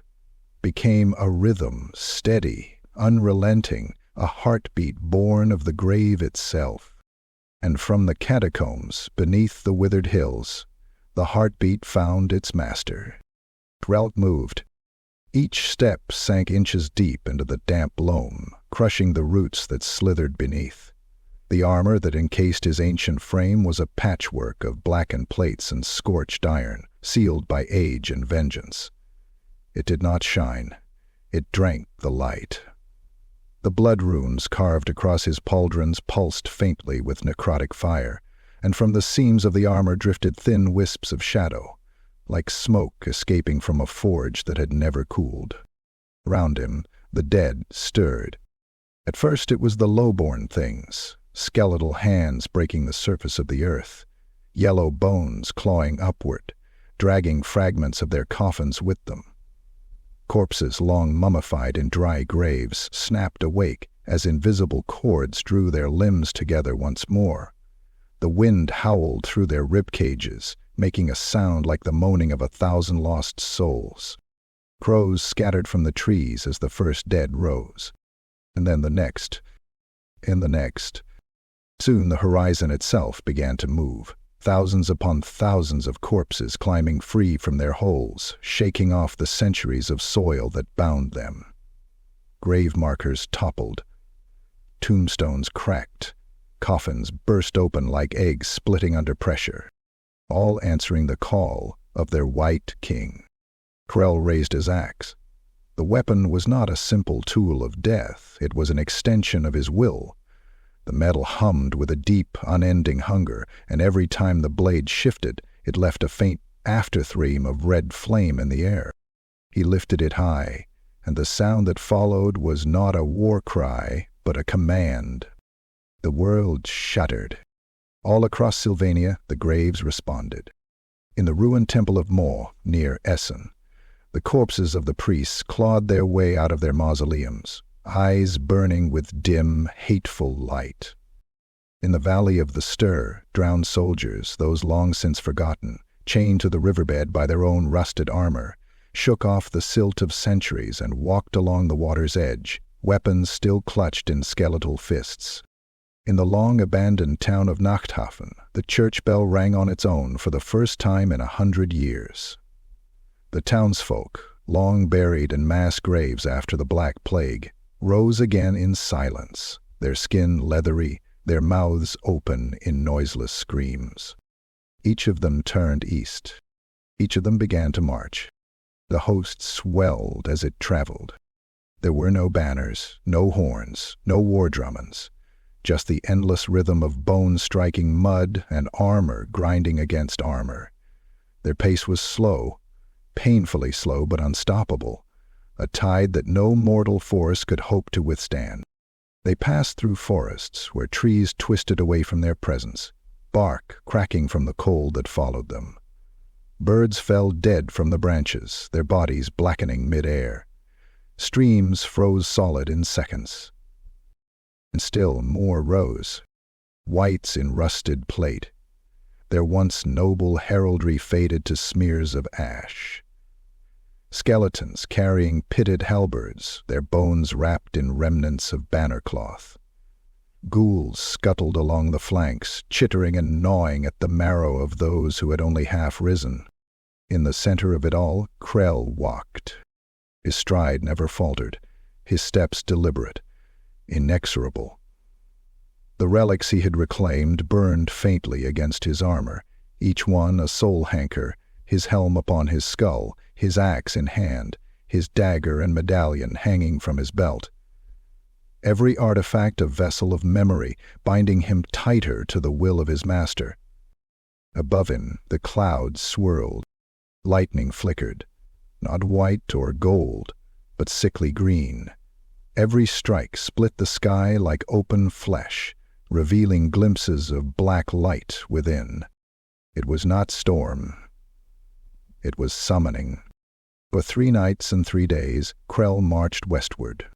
The living that crossed his path did not last long.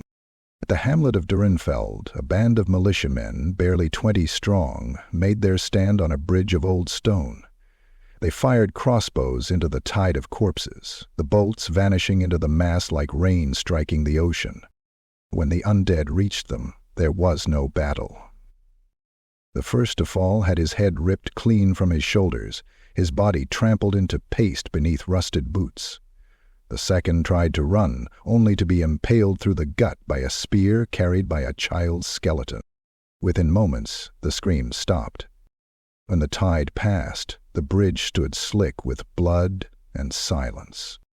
And then, one by one, the bodies of the militiamen twitched, rose, and turned to follow.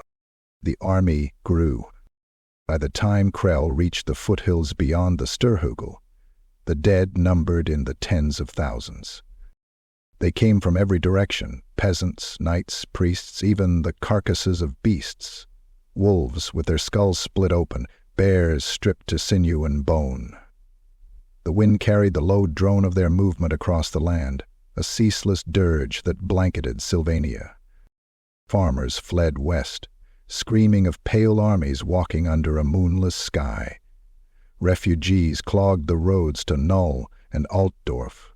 Rumors spread faster than truth ever could, tales of a black-armored king who had come to reclaim the world of the living. The witch hunters in Null burned 5 villages on suspicion of necromancy, and still the dead marched. On the 4th night, Krell reached a ridgeline overlooking the borderlands. He stopped. The host behind him fell still.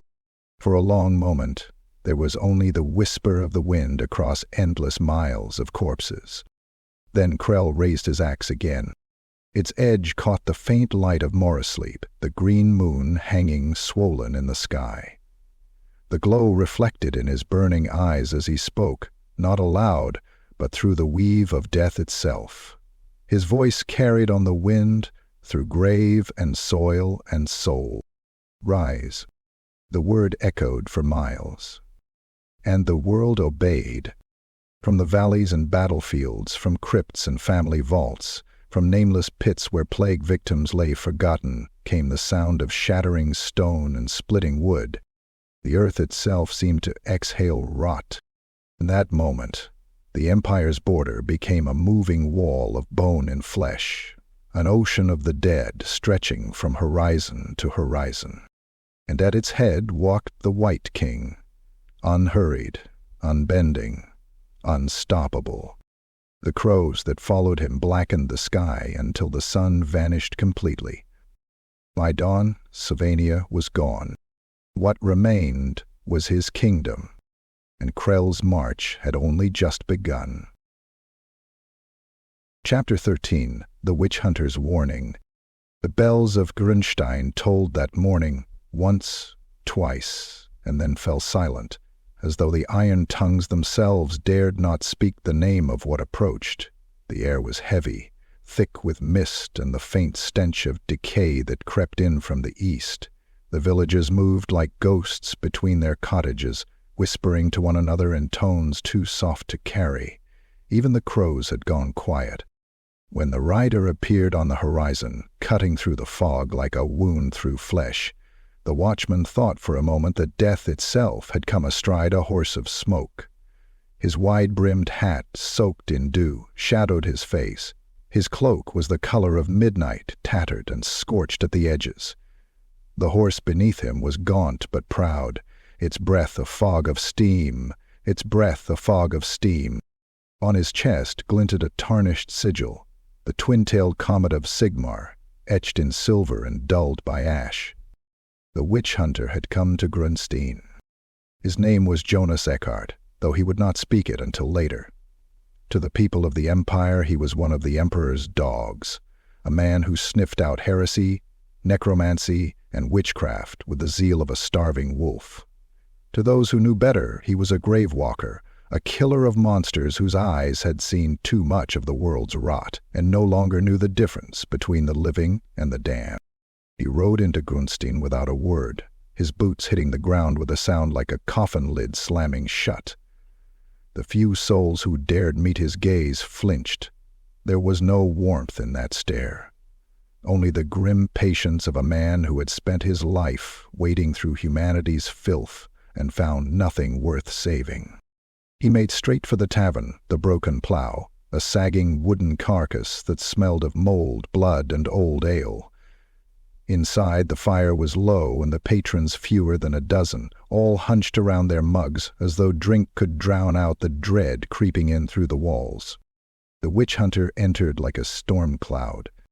"Who leads this town?" he asked, his voice low, roughened by smoke and travel. The barkeep, an older man with hands like tree roots, hesitated. "That be Burgomaster Helm, but—" "Fetch him." The barkeep opened his mouth to protest, then thought better of it. He disappeared through the back door. Eckhart sat by the hearth, spreading his cloak to dry. From within its folds, the faint outline of pistols glimmered, twin relics engraved with scripture. Across his thigh rested a long, curved sword, its handle wrapped in worn leather, the guard etched with the same comet symbol. He waited in silence until the burgomaster arrived. Helm was a broad man gone soft, his face flushed from wine and worry. He bowed, clumsy and nervous. "My lord witch hunter, welcome to Grunstein. We had no word of your coming." "I go where corruption festers." Eckhart interrupted. "And it festers here." Helm swallowed. "You've heard the tales, then." "I've heard of your dead men rising in the night, of travelers vanishing on the roads, of a stranger found near death in your streets, carrying a relic steeped in undeath." The tavern's murmur died instantly. Helm paled. "You mean Garin?" Eckhart's gaze sharpened. "Tell me of him." They led him to the healer's hut. The witch hunter ducked beneath the low doorway, his boots leaving wet prints on the wooden floor. Garin lay upon a cot near the fire, wrapped in blankets that did little to hide the tremor in his limbs. His eyes, sunken and fever-bright, darted to Eckhart the moment he entered. "Stay back," Garin rasped. "You don't understand what it is." Eckhart said nothing. He knelt beside the cot, his face unreadable. "The relic," he said softly. "Where?" Garin pointed with a trembling hand. The helm sat upon a nearby table, covered by a sheet of burlap. Even hidden, it seemed to exude a coldness that made the witch hunter's breath mist in the air. He pulled the cloth away. The helm glistened like wet obsidian, its eyes deep hollows that seemed to draw the light from the room. Beneath the grime of centuries, faint runes glowed a dull red, pulsing slowly, in rhythm with Garin's heartbeat. Eckhart's jaw tightened. "Sigmar preserve us." He turned to the burgomaster. "How long has this been here?" 3 days, Helm stammered. "The stranger brought it with him. He said he was hunted. We thought—" "You thought wrong." Eckhart stood, towering over them. "This is no trinket. It belongs to Krell, the Wight King, servant of Nagash. His relics are anchors to his soul, each one a vessel through which his will can bleed into the world. And you have harbored it." The healer, Mother Anika, gasped. "We didn't know." "Knowing changes nothing," Eckhart growled. "Ignorance is no shield against damnation." He turned back to Garin. Where did you find it?" The man's eyes rolled back for a moment, the fever taking him. His words came in broken fragments. "Sylvania. Tomb. We thought it was empty. Krell's. Armor. We took it. He woke. He's coming." Eckhart's lip curled. "Then you've doomed us all." Outside, thunder rumbled. The sky had darkened unnaturally fast.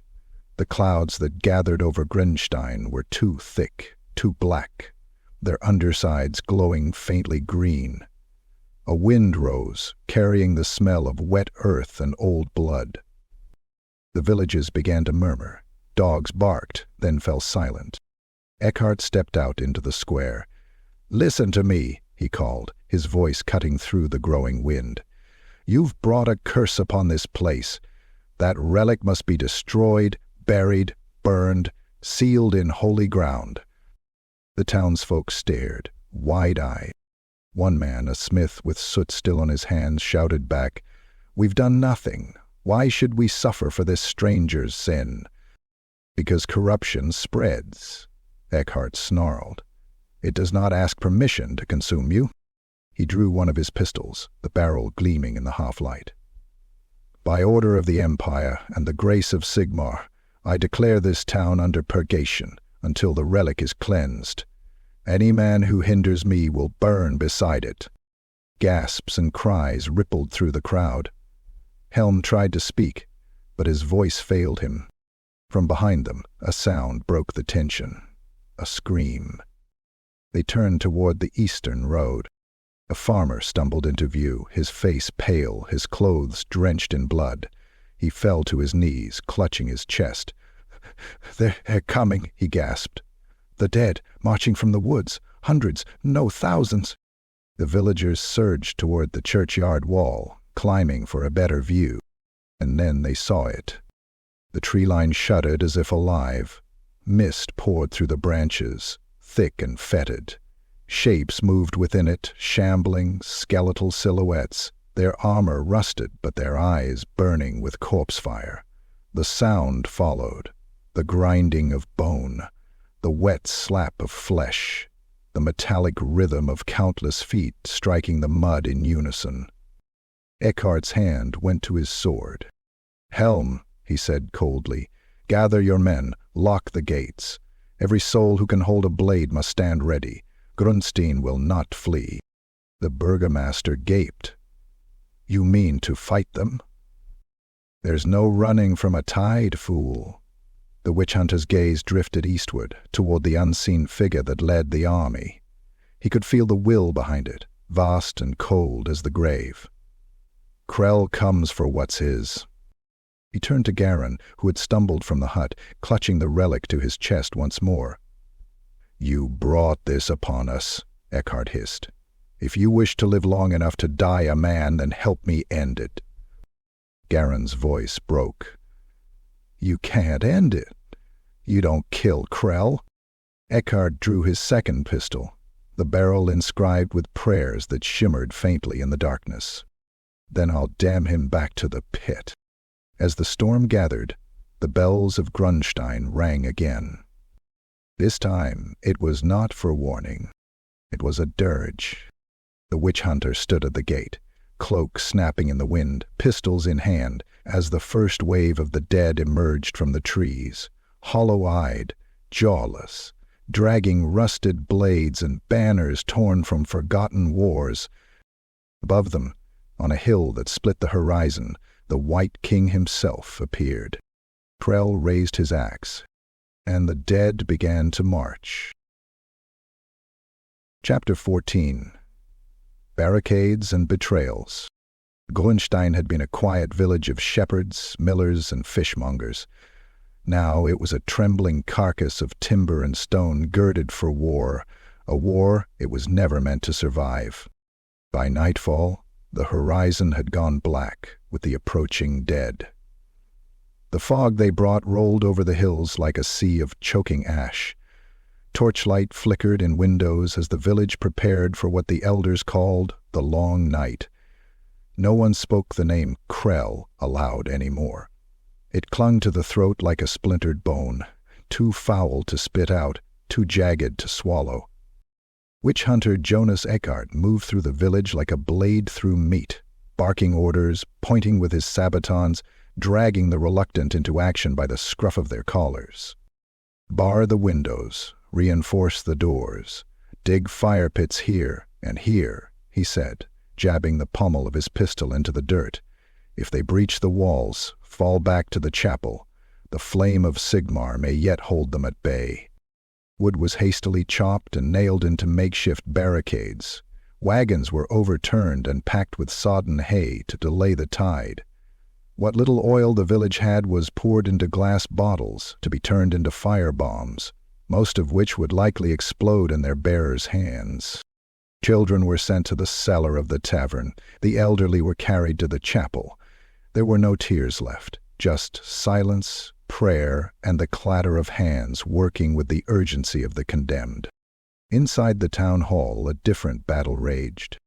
The building had become a furnace of sweat and shouting. The leaders of Grunstein, what few remained, stood in a ragged semicircle around a central table littered with maps, dried blood, and old wine stains. Garin sat in the corner, swaddled in his cloak, the relic helm across his knees like a plague-ridden child. His face was pale, eyes sunken, lips moving silently. He was muttering again. Prayers, curses, names. No one knew. Burgomaster Helm slammed his fist on the table. "We hand him over." Murmurs rippled through the others. "Every man, woman, and child here will bleed because of him. Let the Wight take his prize and leave." "That's not how it works," growled Eckhart. "You think Krell's vengeance ends with Garin? You think a corpse lord marches an army from Sylvania just to retrieve a trinket and shake hands?" Helm pointed, eyes bulging. "He carries death in his arms. He is the curse." Garin raised his head. His voice was hoarse. "I didn't ask for this." Helm drew a knife, and yet here it is. Eckhart's pistol cocked with a hiss. The room froze. "Try it," the witch hunter said coldly, "and I'll show you the mercy your god won't." Helm backed away, face pale. A farmer spat on the ground. "So, we all die because of him." "No," said Eckhart. "You die because of Krell. You live if you resist." There was a beat of silence. Then a woman stepped forward, Annika, the healer. "Let him stay," she said softly. "Not because he deserves it, but because it's already too late. We can't cut the rot out now. It's in the walls. It's in us." The vote split the village in two. One group, led by Helm and the smith, whispered in corners, stockpiling oil, sharpening tools not for the dead, but for Garin. The other, spurred by fear and guilt, huddled around Eckhart's plan, trusting in steel and fire to hold the line. The divide ran through households, families, blood. Fathers argued with sons. Brothers struck one another. A mother slapped her daughter for daring to suggest handing Garin over. The village had not yet been touched by Krell's blade, but he was already gutting them from the inside. At midnight, the betrayal came. Garin was taken. Two men, faces masked, hands gloved, burst into the room where he slept, beat him with clubs, and dragged him through the mud like a sack of meat. He screamed once before they gagged him. The helm bounced off the steps, rolling into the street like a severed head. They bound him at the village crossroads, lashed to the old stone marker like a sacrifice. They staked torches around him and hammered a sign into the ground. "Take him and leave." Then they ran. When the witch hunter arrived minutes later, he stood staring at the display. He did not speak. He retrieved the helm, brushed off the dirt, and placed it carefully on the ground beside Garin. The prisoner's eyes were swollen, his lips split, one arm broken. Eckhart looked into the man's face. "You were right," he said. "They'll break before the bones do." He drew a knife and cut the ropes. Garin collapsed to the ground. "You'll fight with us now," Eckhart said, "or you'll die screaming. But you will not be handed over." During the dawn, the fog parted just enough to reveal the enemy. A tide of corpses spread across the hill, unmoving, waiting. At their center stood Krell. The helm was missing. The axe was burning. He lifted a hand. Behind him, 1,000 dead raised weapons. In the village, fires were lit. Oil was prepared. Prayers were whispered with shaking voices. They were ready to face him. But the cracks in the wall had already formed. Grunstein would not survive the night. Chapter 15. Before the storm. The night before the dead arrived was strangely beautiful. The moon hung swollen and pale above Grunstein, spilling its sickly light over the rooftops like milk poured over a corpse. The fields beyond the walls shimmered faintly under a thin layer of frost, each stalk of dead wheat gleaming like glass. The wind was quiet. No wolves howled. Even the crows had ceased their endless vigil, as if the world itself held its breath. But inside the village there was no peace, only waiting. The barricades creaked in the cold. Oil lamps burned low. The scent of pitch, sweat, and fear filled the streets like smoke. The people of Grunstein huddled behind their defenses, farmers clutching pitchforks, hunters with trembling hands wrapped around their bows, women with kitchen knives bound to broom handles. They waited for a dawn they were no longer sure would come. In the old tavern, now a makeshift command post, witch hunter Jonas Eckhart stood before the hearth. His coat was gone, hung over a chair to dry, revealing the blackened scars that traced up his arms like vines. He was cleaning his pistols, two elegant weapons of Nuln make, engraved with scriptures so worn it could only be read by memory. He worked in silence, face half lit by the orange glow of the fire, his expression a mask carved from iron. Behind him, Garin sat slumped at a table, his head buried in his hands. His eyes were red-rimmed, his face hollow. He hadn't eaten in 2 days. Every time he closed his eyes, he saw Krell, those burning coals beneath a crown of horns, that vast shadow looming over an army that stretched beyond the horizon. He hadn't slept either, not truly, not since the night he first felt the Wight King's will brush against his mind like a cold hand on his spine. "Drink," Eckhart said, sliding a mug of something dark and sharp toward him. Garin stared at it. "It doesn't help." "It doesn't have to." He drank anyway. Outside, the wind shifted, bringing with it the faint stench of rot carried from miles away, the herald of the dead. It was subtle, like damp soil and spoiled meat, but once smelled, it couldn't be forgotten. Eckhart noticed it too. He didn't speak of it. He didn't have to. Later, Garin found himself wandering the ramparts. The guards, boys more than men, nodded as he passed, their faces pale in the torchlight. Beyond the walls, mist curled across the farmlands, veiling the distance in a pale shroud. Somewhere out there, Krell's army was marching. Slowly. Always slowly.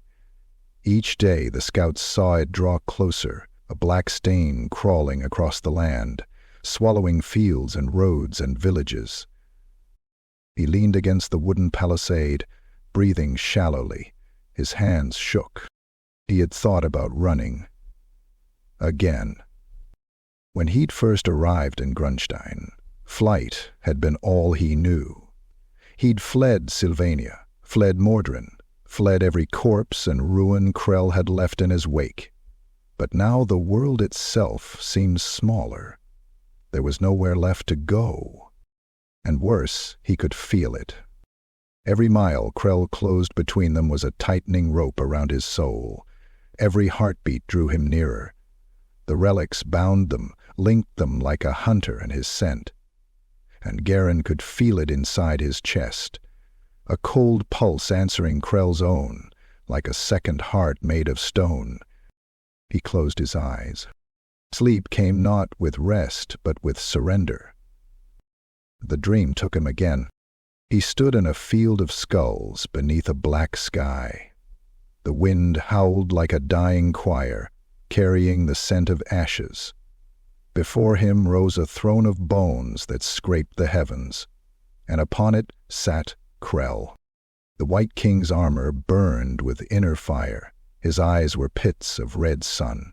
When he spoke, his voice cracked the air like thunder through hollow ribs. "You ran from me." Garin fell to his knees. "I can't, please, I can't fight you." "You are mine." The voice was not sound. It was pressure. Each word pressed on his mind, crushing thought, crushing breath. Krell stood, the bones of his throne crumbling away beneath him. He stepped down, every motion impossibly slow, deliberate, inexorable. "You carry what is mine." Garin looked down.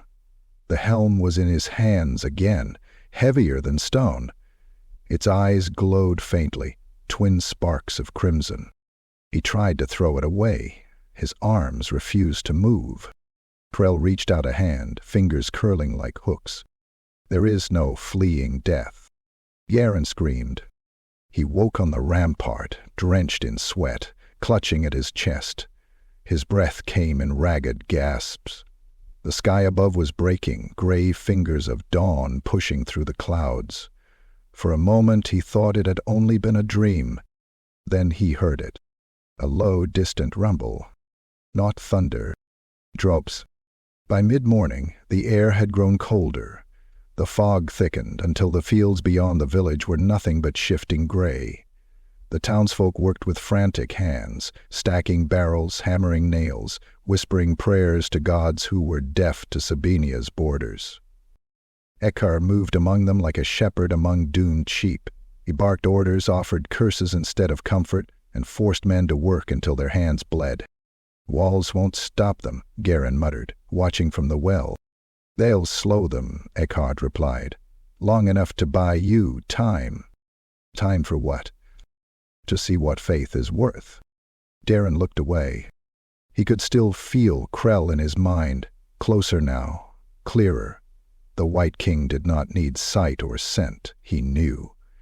His will stretched across the land like a net, tugging gently at every grave, every corpse, every broken soul that still clung to memory. And Garin, poor, cursed Garin, was tangled in it. That evening, as the sun bled out behind the hills, the village gathered at the chapel. The air was thick with the smoke of incense and burning pitch. The statue of Sigmar loomed above the altar, its marble face cracked, its hammer raised as though in mockery of the doomed. The villagers knelt, murmuring prayers through chattering teeth. Eckhart stood apart, his hat held in one hand, his eyes closed. When the prayers ended, he spoke. "By dawn, they will be here. Do not think of victory, think of survival.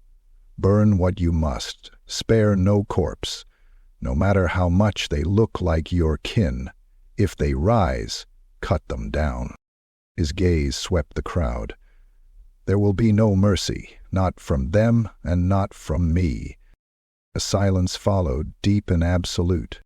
Then the burgomaster whispered, "What if Sigmar forsakes us?" Eckhart's lips curved into something that might have been a smile or a snarl. "Then burn anyway." That night, Garin stood alone outside the walls. The frost crunched beneath his boots. The world was silent, but for the sound of the wind over the fields. He stared into the mist. He knew he should return, should hide behind the walls with the others, but his legs would not move. He felt drawn forward, pulled by invisible strings that tightened with every heartbeat. The pull of Krell's will. From far off, through the fog, came movement. Shapes. Faint. Flickering. Too many to count. The tide of shadows. The first light of the dead. Garin's lips parted. His breath came out as steam. He whispered, almost reverently, "He's here." And as the mist began to part, revealing the first ranks of corpses dragging their weapons through the dirt, he fell to his knees, because he finally understood the truth that had haunted him since Sylvania. There was no escaping death. Krell didn't hunt by distance or sight. He hunted by soul, and Garin's was already his. Chapter 16. The Siege Begins. The day broke black. There was no dawn. Only the slow death of the stars as a pall of cloud rolled across the sky, thick and heavy as a burial shroud. The sun never rose, its light smothered beneath a veil of storm that stretched from horizon to horizon.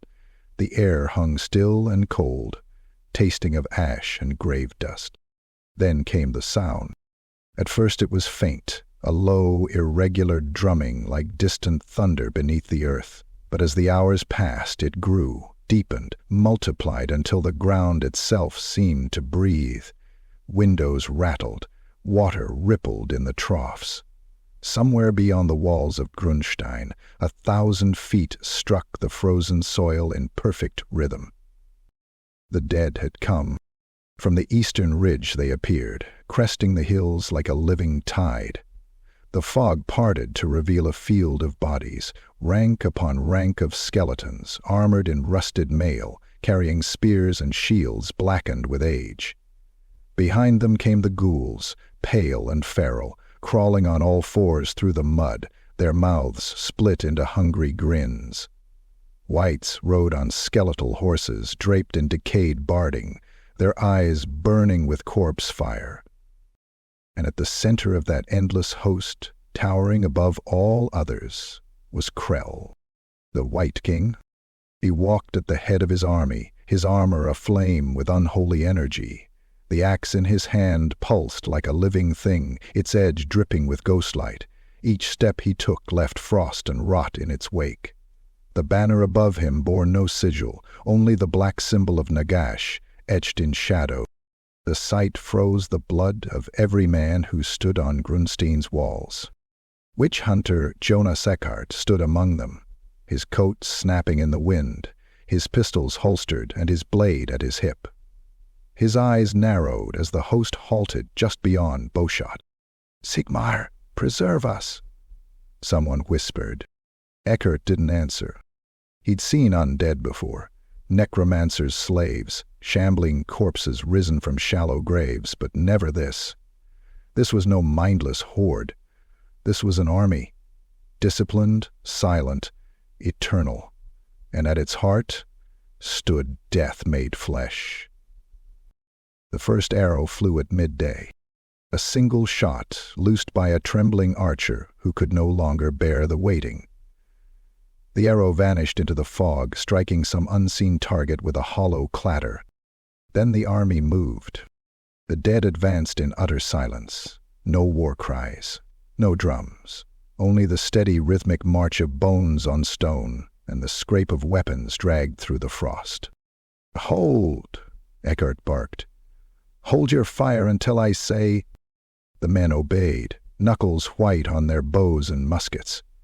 The fog thickened as the horde approached, swallowing them until only the faint glow of their eyes marked the line between life and death. "Now!" Eckhart roared. Flame and smoke erupted along the walls, muskets cracked, crossbows snapped, and a rain of bolts and shot tore into the advancing dead. Skeletons shattered under the volley, their bones splintering like kindling. Ghouls howled as black powder burned through their flesh. The first rank fell, but the dead did not stop. They climbed over the fallen, trampling their shattered kin into the mud. "Reload! Keep firing!" The second volley crashed through the mist. More bones fell, but still they came. When the undead reached the outer ditches, the ground itself exploded. Eckhart's traps, oil pits, and buried barrels of pitch ignited with a roar, engulfing hundreds in flame. The air filled with the stink of burning meat and the shrieks of unnatural throats. But even fire could not stop them. The skeletons kept walking, burning like torches, their armor melting onto their bones. The ghouls threw themselves into the flames, clawing at the barricades even as their skins sloughed away in dripping sheets. Then came the wights. They rode through the fire like knights from a forgotten age, cloaks ablaze, swords gleaming. One reached the wall, drove its blade through a man's chest, and pulled him down screaming into the horde below. The battle had begun in earnest. Inside the walls, chaos reigned. Civilians scrambled to drag buckets of sand and oil. Children screamed from cellars. The smell of blood and smoke was everywhere. Aaron stood near the gate, the relic helm clutched tight in his trembling hands. He could feel it pulsing, hot, alive, eager. It called to its master like a beacon, and through it Krell's will pressed against his mind. He saw flashes, visions of the battle from above, as if through the eyes of death itself. He saw his friends on the wall, torn apart by wights, saw flames devoured by shadow, saw Krell's slow advance toward the gate. And he felt something else, an emotion colder than fear. Recognition. Krell knew where he was. He staggered, clutching his head. "He's here. He's coming for me." Eckhart grabbed him by the collar. "Then pray he doesn't find you before I do something useful with that cursed trinket." A crash interrupted them. The east gate shuddered under the impact of something massive. Then again, and again. The wooden beams cracked, dust spilling from the hinges. Eckhart spun toward the men. "Oil, now!" They hauled barrels to the gatehouse, smashing them open and pouring the contents into the gap. The stench of pitch filled the air. Eckhart struck a torch from the wall and threw it. The gate erupted in fire just as the next impact came, something heavy enough to shake the entire wall. For a moment it held. Then the flames dimmed, and a blackened hand, armored, enormous, burst through the burning wood. Krell had reached the gate. The Wight King stepped through the inferno unburned.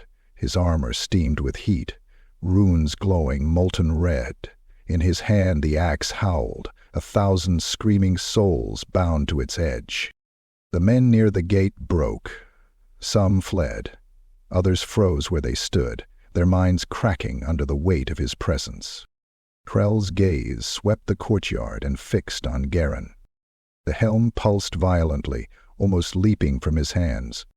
"No," Garen whispered. "No, please." Eckhart drew both pistols, firing point blank. The bullets struck Krell's chest and ricocheted harmlessly into the mud. The Wight King didn't even flinch. He raised his axe. Eckhart dove aside as the blade came down. The impact split the earth, sending a shock wave that flung men from their feet. The sound was like the tearing of the world itself. "Fall back," Eckhart shouted, dragging Garen toward the inner square. "Fall back to the chapel." The dead poured through the gate behind them, climbing over one another, shrieking and clawing, filling the air with the sound of rattling bones and gnashing teeth. The defenders fought like animals cornered by the inevitable. Spears thrust, torches flared, blood ran thick enough to soak the cobblestones. The living screamed, the dead did not. And through it all Krell advanced, slow, unstoppable, the embodiment of death's patience. By midnight, half the village was burning. The walls were gone. The dead had breached every defense. Eckhart's last line of men stood in the square, forming a ring around the chapel. The statue of Sigmar loomed above them, blackened by smoke. The witch hunter's face was streaked with ash, his coat torn, one arm bleeding freely. He turned to Garen. "If you've any part of a soul left, boy, now's the time to prove it." Garen clutched the relic helm, tears streaming down his face. "I didn't mean for this, I swear I didn't." "You don't need to mean damnation to earn it," Eckhart said. Then the final horn sounded, a deep, bone-shaking note that rolled across the burning streets. Krell's army halted. The Wight King stepped into the square, his axe dripping with the blood of 100 men. The firelight danced in his armor. The living fell silent. He raised his weapon and pointed it toward Garen. The voice that followed was a grave collapsing. "My relics return."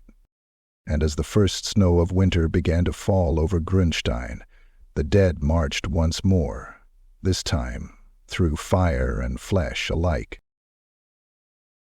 Chapter 17. Ashes in the Wind. Grunstein was burning. Not the fire of war or chaos, not the roar of mortal destruction, but something colder, quieter. The flames that consumed the village were ghostly white, hissing instead of crackling, eating not just timber and flesh, but hope. The air was thick with ash and the stench of cooked marrow. Smoke crawled through the streets like a living thing, curling around corpses and shattered walls, whispering in the voice of the dead. The town that had once stank of dung and ale and wet hay now smelled only of rot and ruin. The barricades were gone. The walls were a memory. The dead walked in the open streets, shoulder to shoulder, their movement a ceaseless grinding of bone on stone. The last of the defenders had fallen back to the square, 50 men where there had once been 200, and still they fought. They fought not for victory, but for the luxury of dying on their feet. The chapel was burning from within, its stained glass shattered into rainbows of flame. The statue of Sigmar lay toppled, its stone face split down the middle. The villagers, those still breathing, swung pitchforks, torches, cleavers, anything that could bite. The air was a blur of screams and steel and shadow. Eckhart waded through it all like a man walking through the tide. His pistols were gone, empty and cast aside. His hat had burned away hours ago. Only his sword remained, its edge glowing faintly from the heat. The words of the Sigmarite creed, etched into its blade, now half melted, the rest black with gore. He was breathing hard. Blood ran freely from a gash across his ribs, soaking into his coat, and yet his eyes still burned with fury. "Back to the square," he shouted, voice hoarse, dragging a wounded militiaman by the collar. "Fall back, or you'll die in the alleys." "We're already dead," the man sobbed. Eckhart didn't argue. He simply threw the man behind him and raised his sword again. A ghoul lunged at him from the shadows, fangs gnashing, claws reaching for his face. He met it mid-leap, driving the blade through its throat and wrenching downward. The creature's neck split open like rotten fabric. Black ichor sprang in arcs. He kicked it free and kept walking. The dead followed. By the time he reached the square, the night was alive with the sound of cracking timber and the keening wail of Krell's army. The Wight King stood at the far end, his presence towering over the inferno. Every flame bent toward him, pulled by his aura as though the fire itself bowed in reverence. Krell was magnificent in horror, his armor no longer black but glowing with the embers of the burning town, his runes pulsing like veins of molten metal. His helm, freshly reclaimed from Garen, gleamed with a dark, wet shine, as if it had been baptized in blood. In one hand he held his axe, its edge singing with the voices of the countless souls trapped within it. In the other he dragged a corpse, one of the villagers still twitching by the spine. He flung the body aside when he saw Eckhart. And then he spoke. Witch, hunter, the voice was not mortal. It was the sound of earth cracking, of a coffin lid being torn open from within. Eckhart straightened, his sword in hand, his teeth bared in a grin that was equal parts defiance and madness. "You'll find I'm better at killing the dead than most," he growled. Krell's skull tilted slightly, as though considering this insect before him. Then he stepped forward. The ground trembled. Each footfall was a hammer blow. Each breath of the Wight King stirred the flames higher. The dead stopped moving, their hollow sockets fixed on the two figures standing in the burning square. Even the ghouls fell silent, crouching low like beasts before a greater predator. Eckhart raised his sword. "Come, then." The clash was instant. Krell's axe came down like the wrath of a god, splitting the cobblestones where Eckhart had stood a moment before. The witch hunter rolled aside, came up in a crouch and slashed at Krell's side. His blade struck, sparked, and shattered. The broken half clattered to the ground. Krell turned, the firelight gleaming along the runes of his armor. Eckhart drew his last pistol, loaded with a silver bullet inscribed with holy scripture. He fired point blank into Krell's chest. The shot hit, the bullet sizzled. For a heartbeat, the world held its breath. Then Krell moved. He backhanded Eckhart across the square. The blow lifted him from his feet, sent him crashing through the half-collapsed door of the chapel. The pistol flew from his hand and vanished into the rubble. The witch hunter groaned, rolling onto his knees. Blood poured from his mouth, his vision blurred. Krell stepped through the wreckage after him, slow, inevitable. "You fight for a corpse god," Krell said. "You die for dust."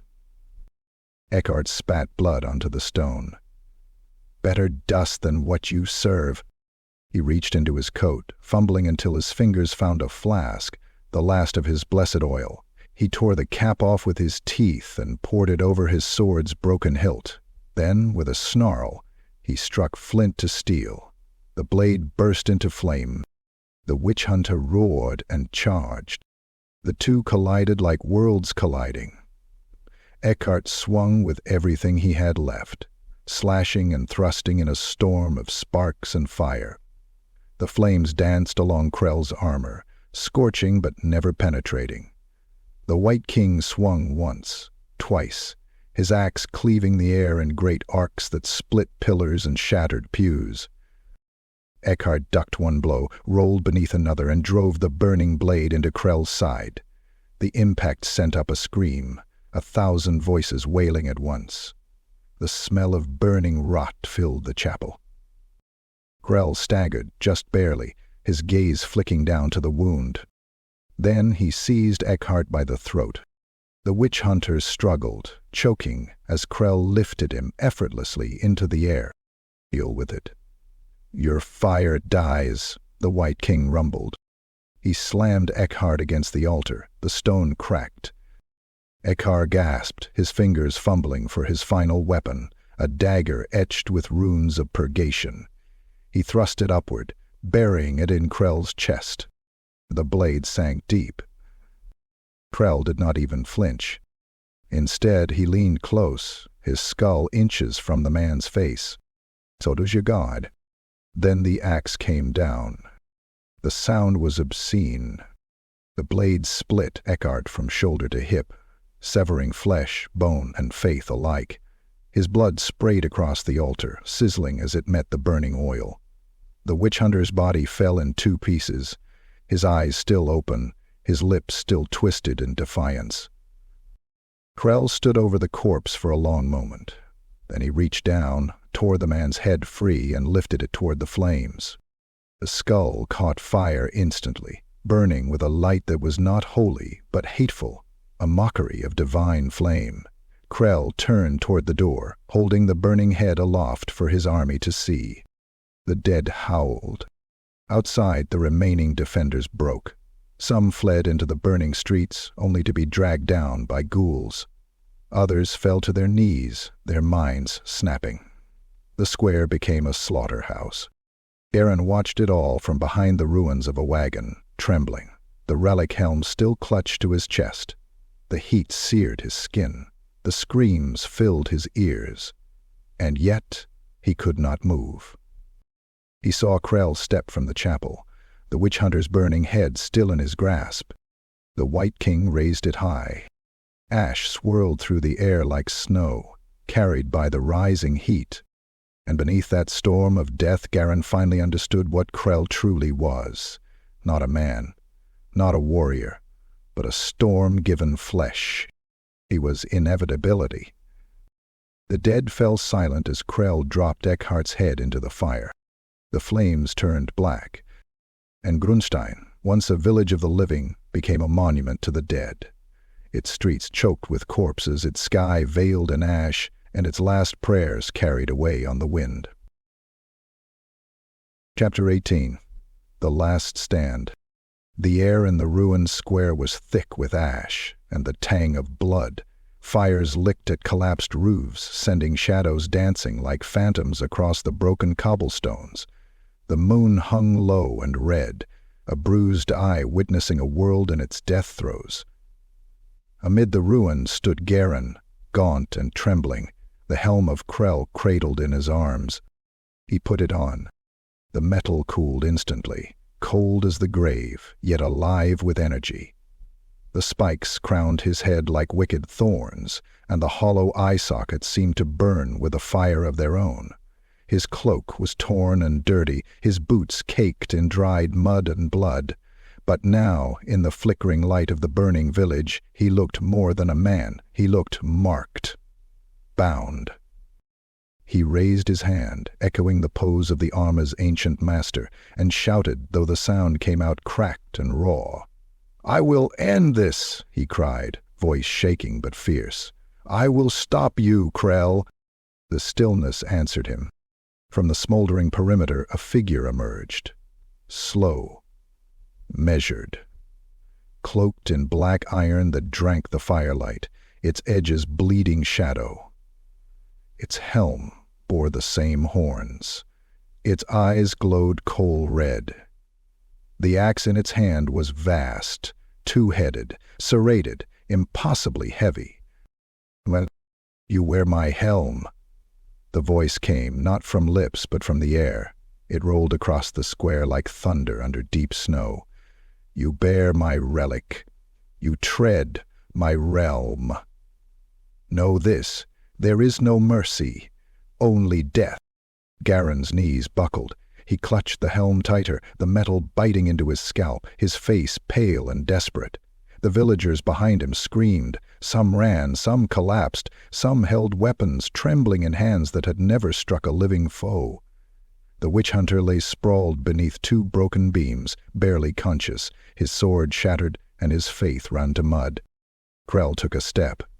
The ground cracked where he planted his foot. Flames around him leapt higher. The night air hissed with the heat of it. With each breath he exhaled, a swirl of ghost frost met the flames and turned to rime on the edges of the corpses strewn around the plaza. Skeletons, ghouls, wights, stood in ranks behind him, their hollow sockets focused on the confrontation. Garen rose to his feet unsteadily, the helm's weight anchoring his shoulders as though the armor was claiming him. He raised a sword he'd taken from a fallen defender, rusted, the blade nicked, the hilt wrapped in torn leather. He pointed it at Krell. His voice broke as he spoke. "I will take your relic and your power. I will end this so the living may live." Krell stepped forward. Then was the quiet before a storm. He raised the axe. In that moment the air compressed. The fire seemed to dim. The smoke swirled tighter. The world held its breath. And Garen struck first. His blade flickered in the firelight, met the edge of Krell's armor with a screech of metal on metal. Sparks flew. The impact sent a shockwave that flung ash into the villagers' faces. For a heartbeat, Garen believed he had scored a blow, felt the tremendous resistance of living iron, of ancient magic resisting him. He staggered back. Krell advanced. The first time the axe fell, it cleaved the air where Garen had stood. The hammer of death cracked the cobblestone, sending shards of stone up toward the sky like shattered teeth. Garen dove aside, but a fragment caught his arm. The armor of Krell glowed with runes that pulsed with each swing, as though powered by the agony of centuries. Garen screamed, a raw sound of terror and defiance. He struck again, wild, furious, but the sword tore open the helm's horn and flicked like brittle metal, embedding in the stone behind Krell. The helm on Garen's head rattled. The spikes scraped his scalp. Krell spoke, slowly. "I am the grave from which you sprang." He swung. This time, Garen couldn't dodge. The axe struck his shoulder, the impact folding the flesh, crushing bone, the scream of tortured steel filling the air. Garen was lifted, spun, slammed into a collapsed wall. The armor cracked and folded like paper under the weight. The helm flew free, rolling across the cobbles. Garen lay there, limbs twisted, eyes bleeding from shock. The villagers gasped, torches dropped. The battle around them wavered. Krell approached. Each step left frost where the metal touched stone. His silhouette swallowed the firelight. He reached down and planted a boot on Garen's chest. The weight collapsed ribs, dull crack, echoing like a dying bell. Garen coughed and spat blood. "Your fear, your hope, meaningless," Krell intoned. "Your world ends now." Garen tried to speak, utter a plea for mercy, an apology, but all that came was a gurgle, red foam filling his mouth. The square around them seemed to warp. The dead creatures behind Krell hissed, claws scraping the stones, jaws twitching. Then the axe came down. It severed Garen's head in one clean motion. Even though death came instantly, the shockwave flung the head up into the air, spinning it like a rag doll's before it landed in the fire pit nearby. The body arched, limbs spasming, blood guarding the square in thick, dark ribbons. Krell stood upright, the corpse of Garen collapsing in a heap at his feet. He lifted the severed head, held it aloft for the villagers to see. The fires around bloomed fiercely in response, as though heralding the moment. The skull's empty sockets glowed red for a second before the flesh blackened, burnt, and the bone cracked. The villagers screamed and scattered. Torches once held high dropped to the ground. Screams mingled with the crackle of flame, with the groans of the undead. Krell dropped the head into the fire. It exploded in a shower of sparks, the skull shattering, teeth flying, blood-soaked ash rising like morbid snow. He turned his gaze to the rest of the living, women, children, farmers who had fought with pitchforks. His aura stretched across them like a blight. The fires bent toward him. The ground rumbled beneath his feet. Only death remains. He walked away. The square fell silent. The fires continued to burn. The ash continued to drift. The bodies of the defenders lay scattered like broken toys. The helmet of Krell gleamed among the ruins, forgotten by the dead conqueror, but alive in the embers. And in the center of it all, the village of Grunstein collapsed. Where once there had been hope, there now lay only ruin. And in the shadow of Krell's passing, one truth remained. Death does not relent. Death does not wait. And to resist it is to invite oblivion. Chapter 19. The Return of the Relic. The sky above Grunstein bled the color of old iron. Beneath the bruised heavens, the charred remains of the village lay silent, streets emptied, fires guttering, and the wind carrying cinders like falling snow. The scent of burnt flesh and frozen blood lay thick upon the air, clinging to lungs and throat like a curse. Amidst the ruin, a great mound of corpses rose. Limbs tangled together, armor rusted, clothes shredded, faces frozen in the moment of death. Their broken bodies formed a grotesque rampart, up which one figure ascended. Krell. He moved with terrible dignity, every step deliberate and full of dread. The blackened steel of his armor drank in the last of the morning light, the runes along his greaves glowing a crimson pulse, like the heartbeat of a dead god. His helm sat upon his skull again, its horned crown gleaming wetly with the blood of the slain. In his hand he carried the axe, massive, double-bladed, bound in darkness and soul shrieks, its edge imprinted with the memory of every cut it had dealt. At the base of the mound lay Garen, twisted, broken, the helm he had worn now gone, his body drained of life, his eyes vacant, his last defiance etched in torn flesh and splintered bone. The villagers, those few still living and terrified, stood at a distance, their weapons useless, their faith empty. The witch-hunter's corpse lay nearby, his blade shattered, his body half buried under debris. Krell's boots squashed into the corpses, bones cracked and skulls collapsed beneath his weight. The dead did not stir, they did not moan. They waited. And as he climbed, the horizon bowed before him. At the summit, he halted. He raised the axe high. Its blade caught the dull light of dawn, no longer golden, but the gray cold of doom. The silent watchers below gasped in unison. The air stilled. Even the fires seemed to pause, afraid. Krell's voice came then, low, resonant, the rust of gravestones grinding in its tone. My relics return. The axe descended. With a single movement he severed the last ties. The helmet on his crown burned with inner fire, the axe with a wail of souls unleashed. The mound itself trembled. Dead limbs released from their stasis, skeletal hands clawed upward, then subsided as though fulfilling their purpose in passing. The dead stood. An army of corpses froze in their advance, spears quivering, shields held aloft, horse bones creaking. The tide of the undead halted mid-stride, their ritual complete. Graves had vomited their victims, tombs had relinquished their secrets, and now the Death Herald's banner flew again. Krell surveyed the land, the smoldering wreck of Grunstein, the withered fields beyond, the broken bodies of the living that littered the square.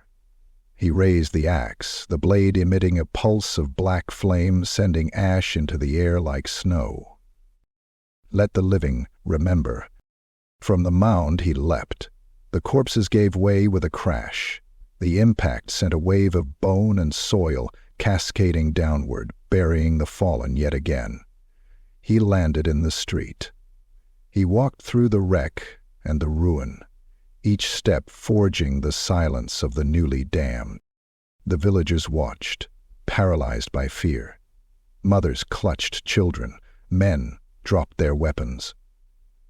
The resounding heartbeat of the dead thundered in each chest. Krell stopped at the edge of the burning tavern. The door lay torn off its hinges, fire illuminating the interior where bodies had turned to ash and bone. He stepped inside. The flames greeted him, bent toward him as if in homage. He walked through the hearthroom, his boots crushing the charred remains of the bar and the tables, rolling over skulls and splintered chairs. He emerged into the street, helmet shining, axe dripping with dark ichor. In the silence, the wind carried a whisper. It was not the wind, but the echo of defeated souls. Krell turned toward the crowd at the perimeter wall. He raised a hand. The dead behind him mirrored the gesture in unison. The skeletons rattled. The ghouls hissed. The wights raised their weapons in salute. The living bowed their heads, not in worship, but in recognition. Peace. Krell's voice resonated, the finality of a tomb seal closing. Is for the dead. He did not wait for response. He did not offer mercy. He did not ask their names. He left. The mound of corpses parted behind him as he strode away. The dead followed. They marched westward again, toward the lands of men, toward cities that thought themselves safe, toward the world that would bear witness. And in the rear of the procession, Grunstein remained in ruin, its name carved into memory not as refuge, but as sacrifice. The relics were reclaimed, the debt paid, the Wight King's purpose fulfilled. Death did not leave that place, it had taken root, and when the wind rose again, it carried only ashes. Chapter 20. Silence After Storm. Morning came slowly to Grunstein. The sky was a dull bruise above the horizon, smeared in hues of corpse gray and soot. There was no bird song, no barking of dogs, no laughter of children, no sound at all save the wind pushing through broken door frames and the distant crackling of the last dying embers. Grunstein was a graveyard. The village square, once a hub of life and trade, now lay drowned in corpses and ash. Broken spears jutted from shattered cobblestones like jagged teeth. Limbs, some armored, others bare, were strewn across the plaza, twitching in the breeze like grotesque marionettes. Blood had soaked into every surface, blackened and dried in chaotic patterns. The scent was overwhelming, a thick, metallic rot, tinged with the char of burnt flesh. The chapel had collapsed in upon itself, the statue of Sigmar lying in two broken pieces amidst the rubble, its once raised hammer now pointed downward, like a gesture of defeat. The last defenders, those who hadn't fled into the forests or been torn apart in the night, were now still. Some were missing heads, Others clung to the weapons they'd wielded in their final moments, eyes glassy and wide, faces frozen in disbelief. And Garen, what was left of him lay by the remnants of the tavern where Krell had ended his struggle. His body was mangled, broken like a toy underfoot. His head was gone, claimed by the pyre. But near him, partially buried in ash and bone, something gleamed. Fragment of the helm. One of the horns had snapped off, its surface scorched black. The inside was spattered with congealed blood. The runes etched into its dark steel no longer glowed. Whatever malevolent power had once pulsed within it was gone, hollowed out like the eye sockets of the dead. The relic was inert now, a memory. Beyond the smoldering walls, the land bore the scars of the siege. Trees had blackened and twisted from necrotic energies. Soil turned sour where the undead had marched. Graves in surrounding fields had burst open, caskets shattered, bones sucked clean of marrow. The very earth recoiled in silence. No scavengers prowled the outskirts. No flies fed on the corpses. Even the worms seemed to have fled. It was as though nature itself feared what had passed. And the dead, every one of them, were gone. Krell's army had vanished as swiftly as it had come. Not a single footprint marked their departure, as though the tide of undeath had been swept back into the sea of Sylvania without a trace. No trail, no rusted weapons left behind. They had simply ceased to be. The host of Krell returned to the fog from which it had emerged, their purpose fulfilled. The Wight King's final appearance had scorched itself into the memory of the survivors. Those who had seen him and lived would never forget the sight. The burning eyes beneath the horned helm, the axe wreathed in soul fire, the way his very presence silenced prayers in the throats of the devout. Some said he was a revenant, returned from the age of Archaon. Others whispered he had been sent by Nagash himself, a punishment for forgotten oaths. A few believed he was death, no more, no less. A force, not a man. The story spread. Word reached Altdorf, to Nuln. Even the remote temples in the hills began to whisper of the village that was erased by black fire and steel. The name Krell was spoken again in frightened circles, no longer a legend, but a returning truth. A storm not of weather, but of bone. Weeks later, when a Sigmarite order dared to investigate the ruin, they found only the hollow shell of the village. The corpses had rotted to husks too fast for nature's design. Holy symbols had been defiled, their icons inverted. Salt lines laid by the desperate had been disturbed from within. They recovered the helm fragment, wrapped it in a chain of silver and sealed it within an iron reliquary. The priest who handled it reported hearing whispers that night, deep, rumbling words in a tongue older than empire. He took his own life the following morning. No one touched it again. They buried it in a vault far beneath the grand cathedral of Altdorf, covered it in runes, ward after ward etched into the stone. Still, the temperature near the vault dropped by several degrees. Still, the whispering returned during certain phases of the moon. Still, Krell's name lingered. And in Sylvania, where the mists run thicker than blood, where the trees groan with ancient grief, a shadow moved through the ruins of forgotten keeps and shattered crypts. No sound marked his passage. No warmth dared remain in his wake.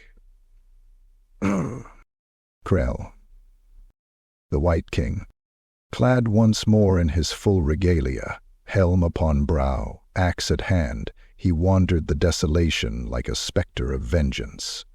Not leading, not conquering, simply being. His eyes burned in the dark, waiting, halting, and in every village near the border, people began locking their doors tighter. They spoke prayers they barely believed. They placed bones beneath their thresholds to confuse the dead.